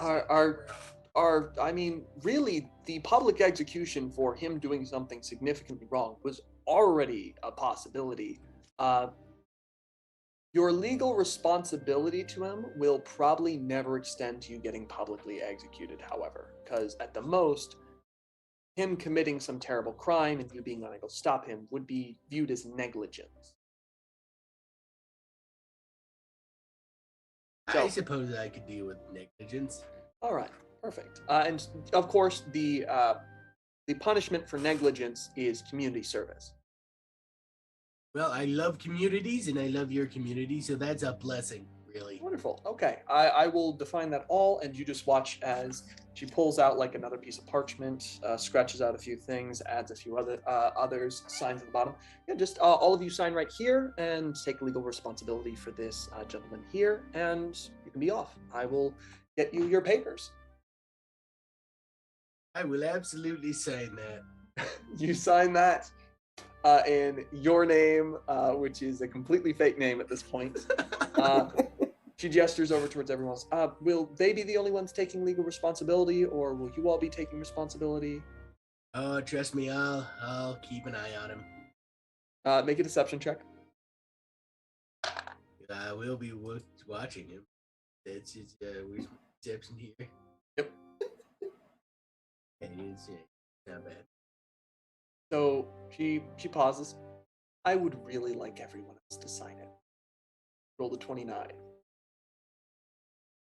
No, She rolled a natural smarty but 19. dirty. But yeah, this is you watch this woman just kind of like, no, I would like if other people signed this. I mean, I could just sign it and take responsibility for myself. You're already Yeah. responsible for yourself. We have seen time and time again you cannot take responsibility for yourself, actually, so it makes perfect sense for us all to sign it while we all sit here and watch you do stupid shit. I have 100% taken responsibility. She passes it to everyone else. That was a fantastic try, by the way, Brian. But sadly, no. She's a druid. She's got pretty good insight. As she gestures over, anyone can sign it at this moment. She gives it over. Gets at least 2 signatures from the rest of your group. I'll sign it. All right. Wilhelm, you sign it. So will I. All right. Put it down. Rolls it up. And do you have my axe? This is like this heavy sigh is her in character. They bring out the best of me. Would it help if I described our methods of public execution, or would that not help at all? That would make me critical. That would make you what? Crave it? Crave it? Okay, before I change my mind, she pulls out papers. This is a general pass for the rest of the island. We have done security checks on all of you. Just generally, here's where you don't want to go. The Darkwood. You're going to want to... This is the thing. I generally don't go to the Darkwood, but if you'd like to, you are legally allowed to be within the first 3 miles of the exterior of the Darkwood. Anything deeper, and that's a sanctuary. Okay? The Mintarn Mountain.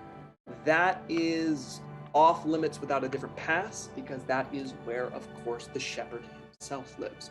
The castle, don't come too close with to that either. There are a few other sanctuaries, which I'll mark on your map. Beyond that, she circles like a few different things of a map she's actually providing you. Beyond that, you are free to roam.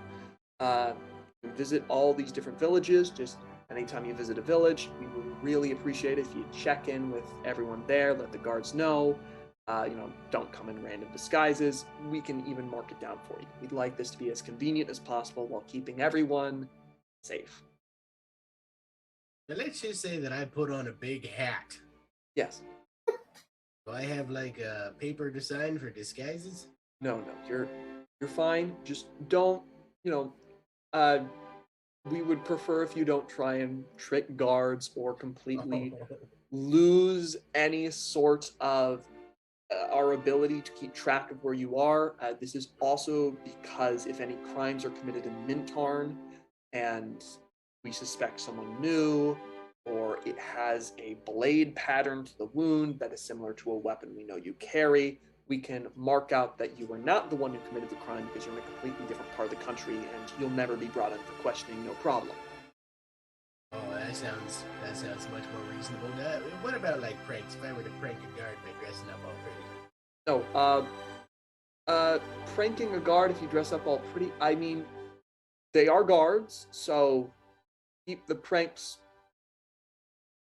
I make a very beautiful woman, I'll tell you.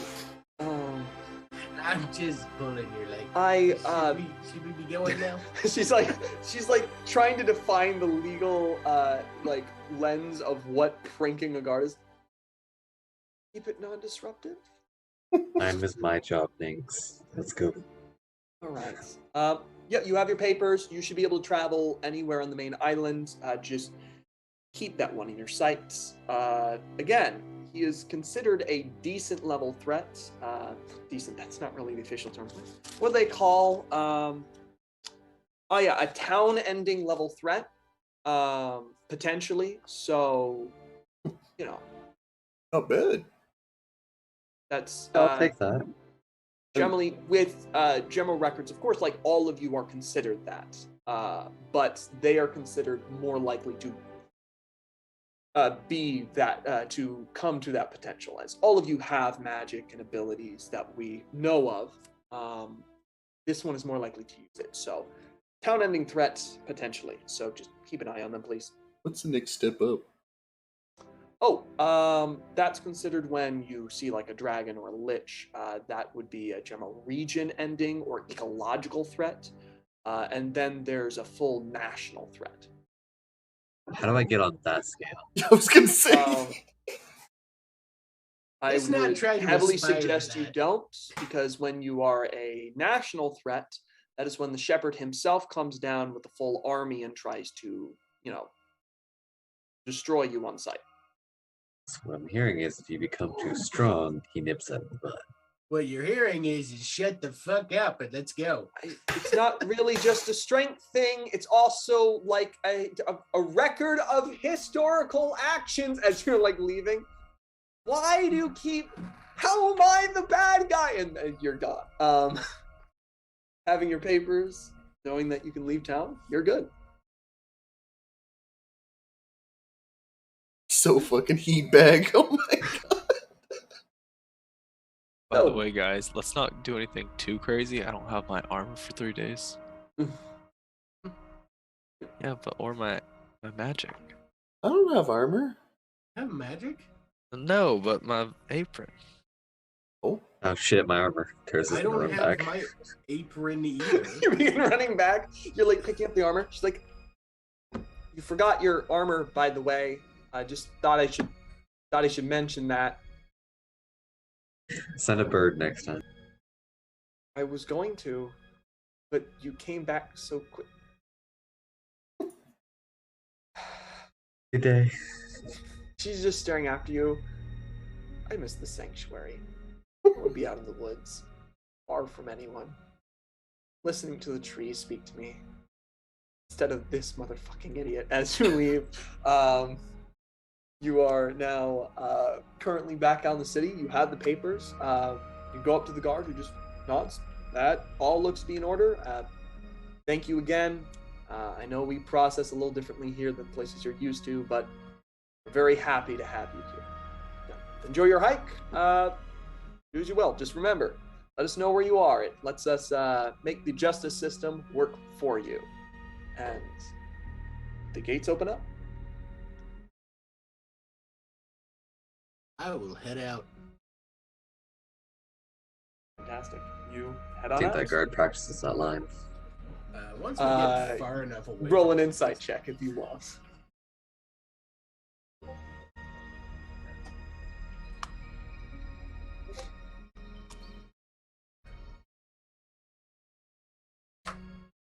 So, he practices that line every day.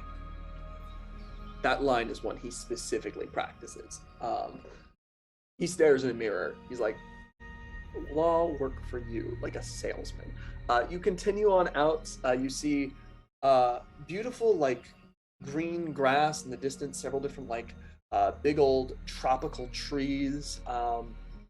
Signposts in the distance, a few like shapes on posts, and you see various different towns, a little bit of hills, but like a lot of plains before you see these different sorts of like vast jungle canopies, and not all the plants make sense together. A little bit like you're looking at like European beautiful rolling hills and then tropical jungles.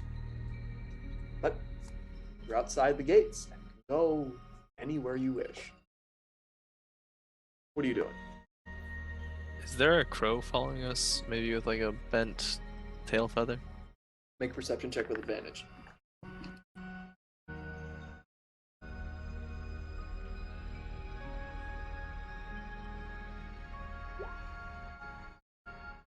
Oh! Yes. Yes, Follow-up it is. question. Is its size golden? Sorry, what? Are its size gold? Yes. Alright. Mind you, it is not like the pure golden of people, but there is like a mark of like just kind of this beady gold circle in the center, as if someone is looking through it.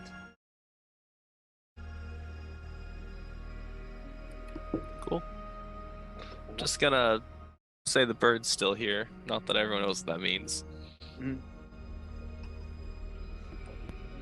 The bird here? The fuck does that mean? Seagulls, man! Thought we left Vernon back in ever.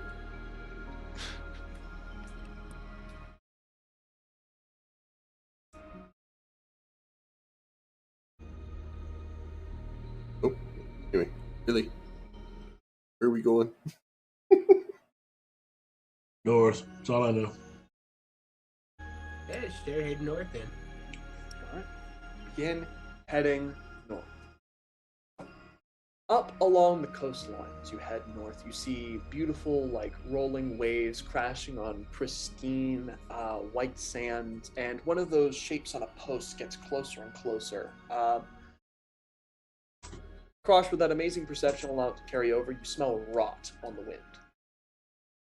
What Okay. direction is the wind coming from? The wind is currently blowing in from the sea and out, so you're not able to like smell. The only reason you can smell the rot from ahead is because of a wonderful perception. It is light, and you think it would be a lot heavier if the wind was flowing in basically, it was a lot heavier if it was coming towards you. You'd think it's from that figure on the big old post ahead of you. Oh, is this a public execution? As you get closer, see a humanoid form without any skin.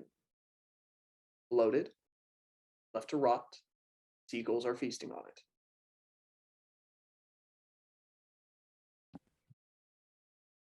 Hey, Terry. Don't fuck around. You see That looks like fun. at the base of the post as you get closer and closer, and like the flies and various different things that work on decaying corpses there, you see like a signpost set out at the bottom of it. Writing, very small, a full essay just written on a massive sign at the bottom. Truly like a words upon words.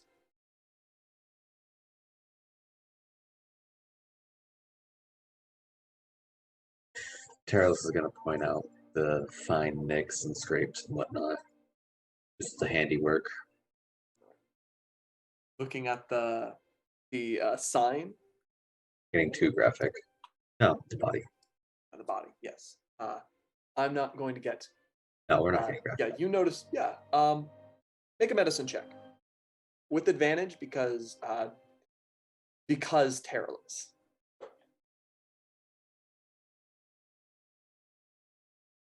Okay, this man was not skinned alive. This man was ended very quickly. You think specifically his throat was cut, and then afterwards he was skinned. It was a message then. It seems like the public nature of this is just to see the body. It is a statement, yes. There's this sign at the bottom, which has been resting there for a while. The placement of it and the fact that you see other of these posts out in the distance, not close enough for you to see, but across the plainlands, still clear on the horizon, you think there are more statements and they are just maybe placed about the island.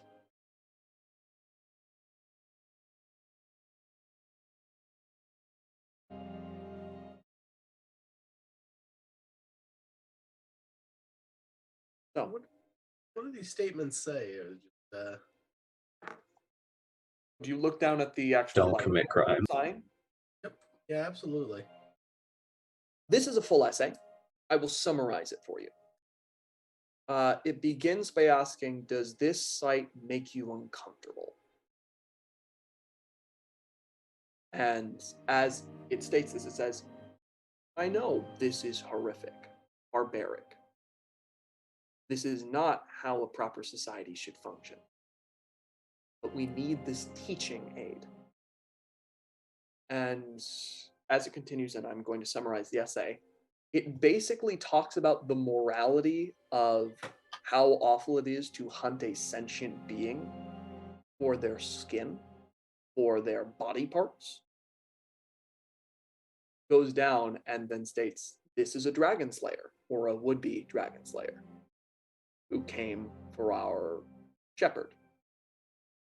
And so, as a teaching aid, we have shown you something more like you that had to suffer this fate. His skin has been added to our Lord's coat. This is not a threat. This is a lesson in empathy.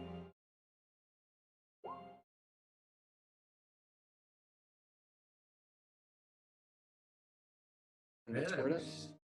Starting to see a little bit on this guy's inner face.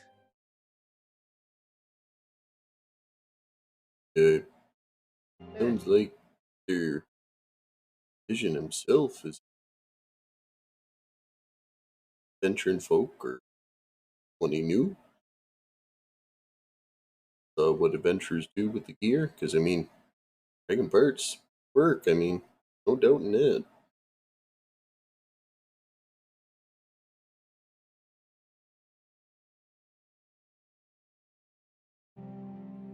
Walking. pass by this bloated corpse. Every horrifying thing that happens to a body in decay, bare and open, the terrible smell. You move past again, the serene scenery all about you. The horrific smell eventually fading as the salt bites at your nostrils from the rolling waves. Now I'd like everyone to make a perception check.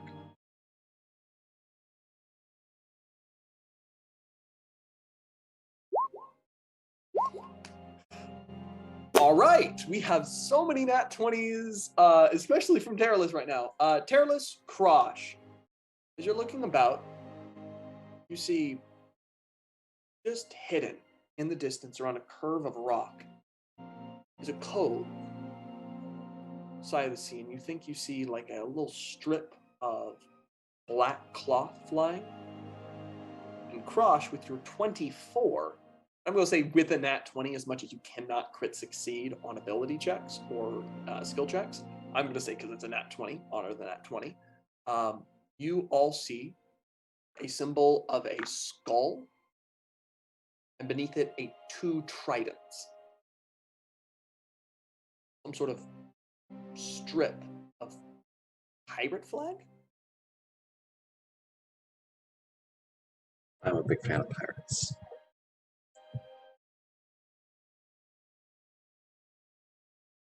Go check it out. So,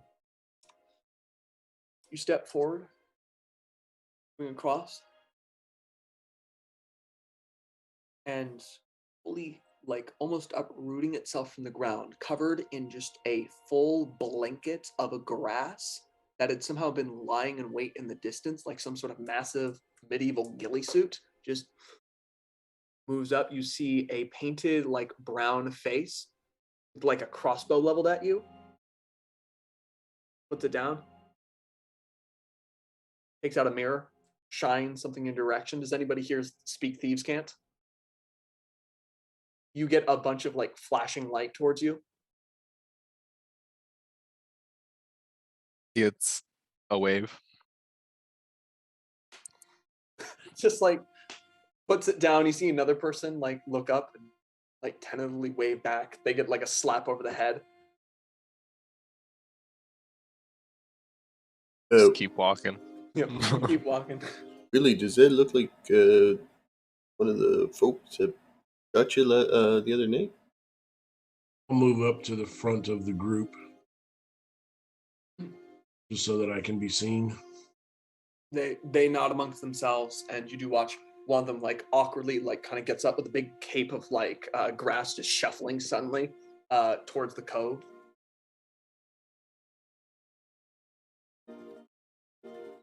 You watch the little piece of cloth get taken down. But closer and closer, the guy kind of laying down kind of stays there laying. Do we throw him some food, maybe some coins, or what's happening? I'm not sure. Do I see the guy from last night? You do not see him as of yet. The guy is kind of like laying down continually as the guys are growing closer. Where's the guy with one ear? He's inside. Should be getting a message back. And you see like one guy like pop his head back, gesture you all over. You do see it's the elf with only one ear. Just very big, rapid motions. Yeah, that's the guy that tried to kill me last night, so. Oh, he tried to kill you. Well, more like he almost got killed. Terralus is sending an Eldritch Blast. He's like pointing at Wilhelm like, you send an Eldritch Blast towards him? He said he was trying to kill him. All right, you can go for it. Sure, go for it. Blast it. Make an attack roll. It does not have it, so I will have to manually roll it. I do not know where my spell went.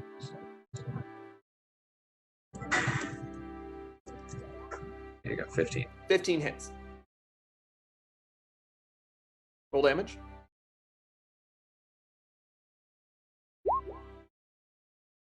How much damage is that?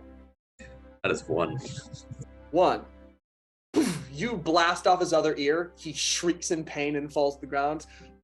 Like screaming. You hear a bunch of people, shut up. Before eventually everyone goes completely silent.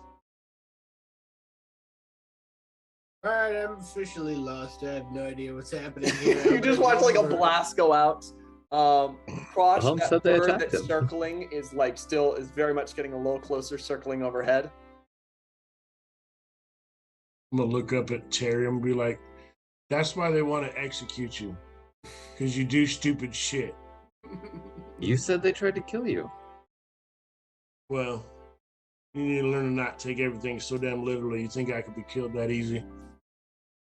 I don't think you can be killed, but it's the fact of the matter that they're still alive and not dead, you know? Out of the same sort of hole in the ground that like the elf had been coming out of, you see this big old man in like a long tricorn hat, a very patchwork leather coat, a cutlass, with just like dark rimmed eyes, looking like he's been drinking way too much the night before, a big old beard with beads in it, just goes marching out towards you. Who the hell's this guy? I don't know, it's your friend. He's 10 feet away now, still marching towards you. Yeah, I'd stop if I was you, buddy. I mean, you might lose an ear too.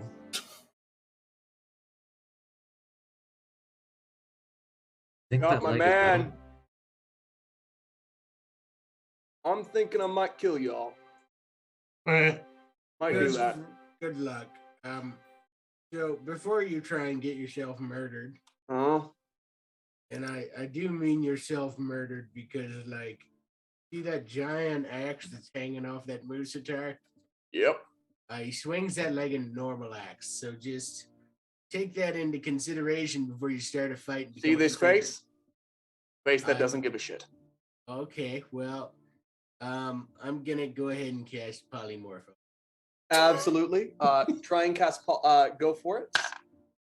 He rolls a 23. All right, that succeeds my save. You cast a spell on him. Yep. Feeling more like I'm gonna kill you all.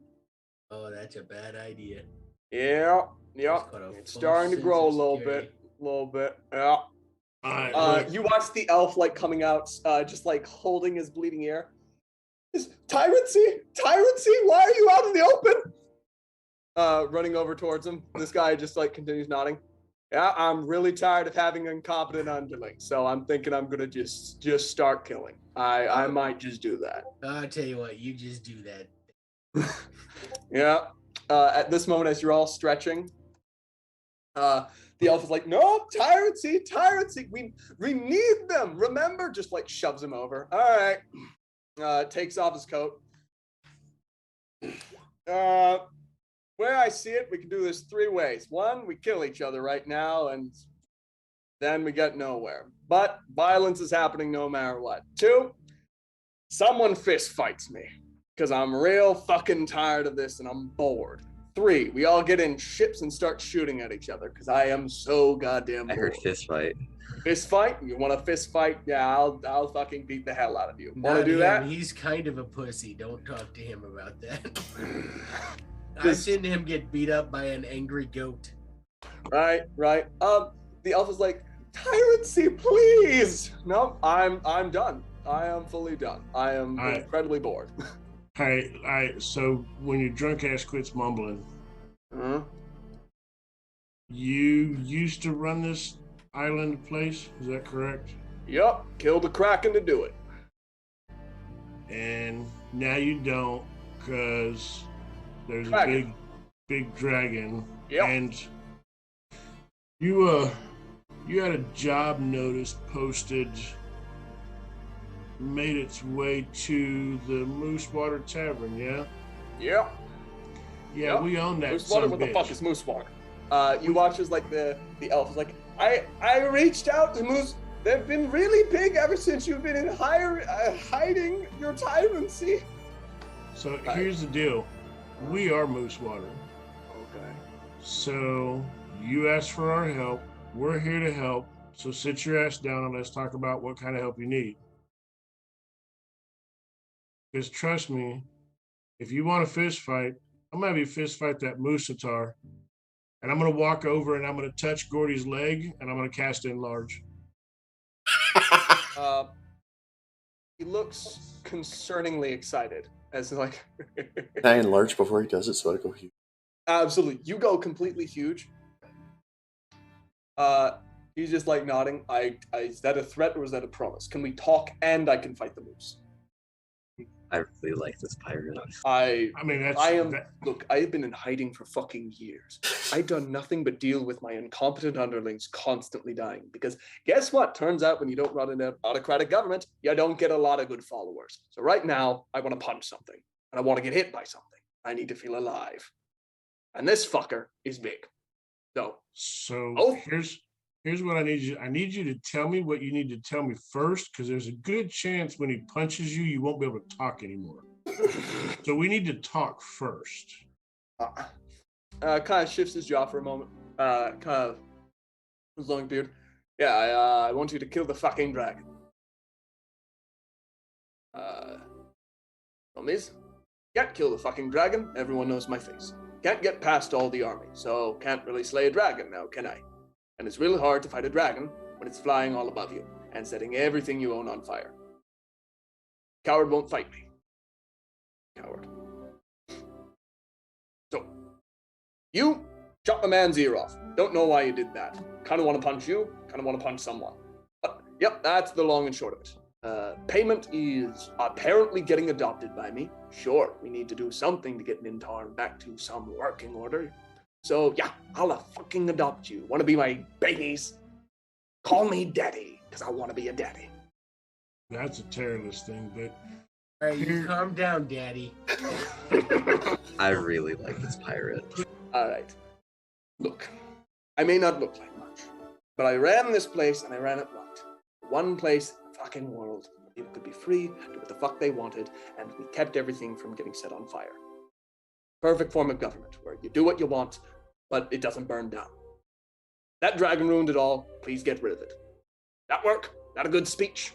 Not really a speech giver. I was mostly the guy who beat the shit out of people when they did something so fucked up that the island couldn't take it. And other than that, I mostly slept with people, did rad pirate shit, and got drunk off my ass. Now, I'm only getting drunk off my ass. So, I'm missing 2 parts of my life. All right, so... I need this pirate back in charge. Careless, I can feel your boner from here. Put it away. I just need you to understand I'm a bit more of a strategist, and just telling me that I need to go kill a dragon doesn't quite work. I need to know where it is. I need to know how to get to it. I need to know if there's secret ways to get to it instead of being out in the open. I need to know what kind of guards it has. There's a lot of information I need. I'm not just going to go willy-nilly across an open field, charging at a castle or a mountain looking for a dragon.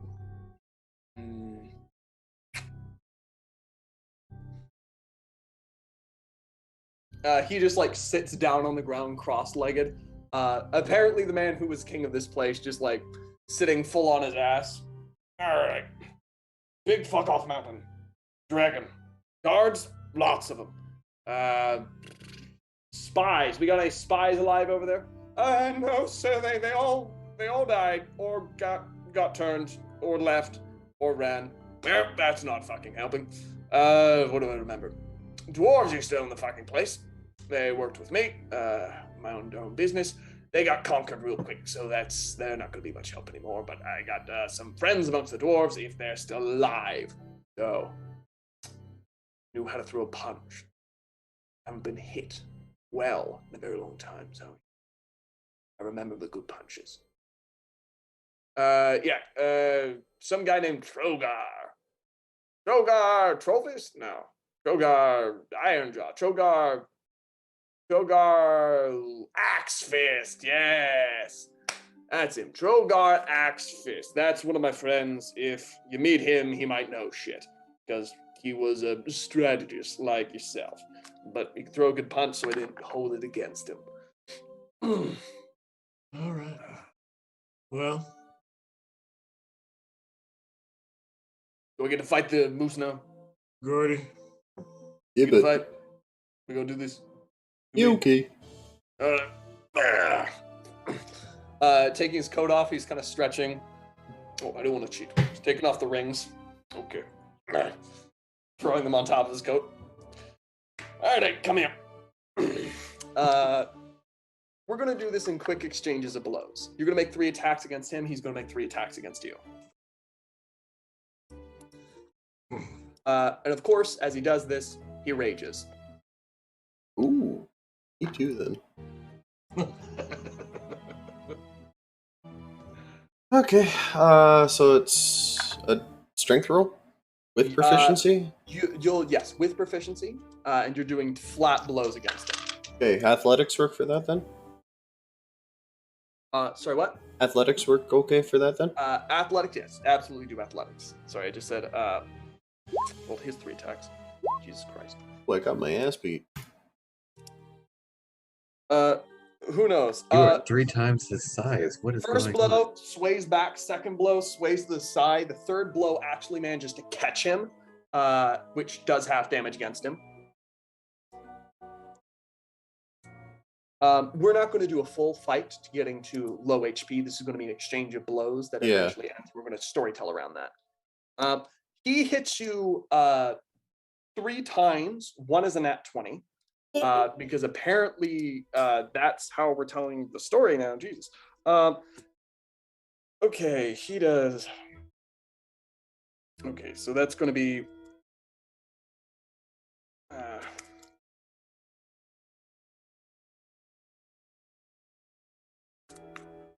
And Gordy's got to go to a monastery. Holy shit, he got his ass whooped.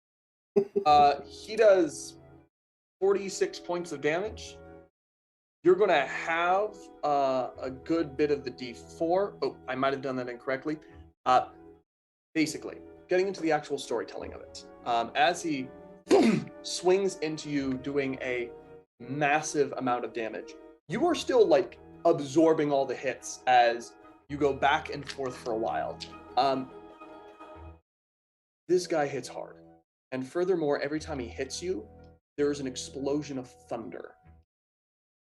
And you begin to notice as he pounds fists into you, there is a bracer around his left wrist that glows and crackles with lightning. As he, at the end of it, he holds up a hand as you both are like, you got a solid hit on him, but he has gone to work on your ribs.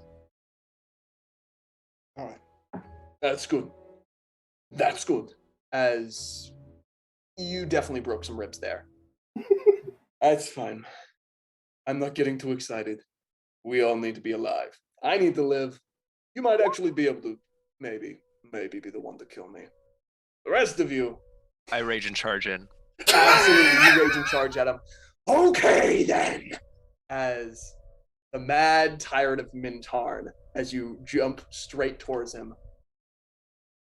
Are you attacking him? Trying to attack I have him, my or- axe out and I am trying to kill Axe this out. guy. Going towards him. All right then.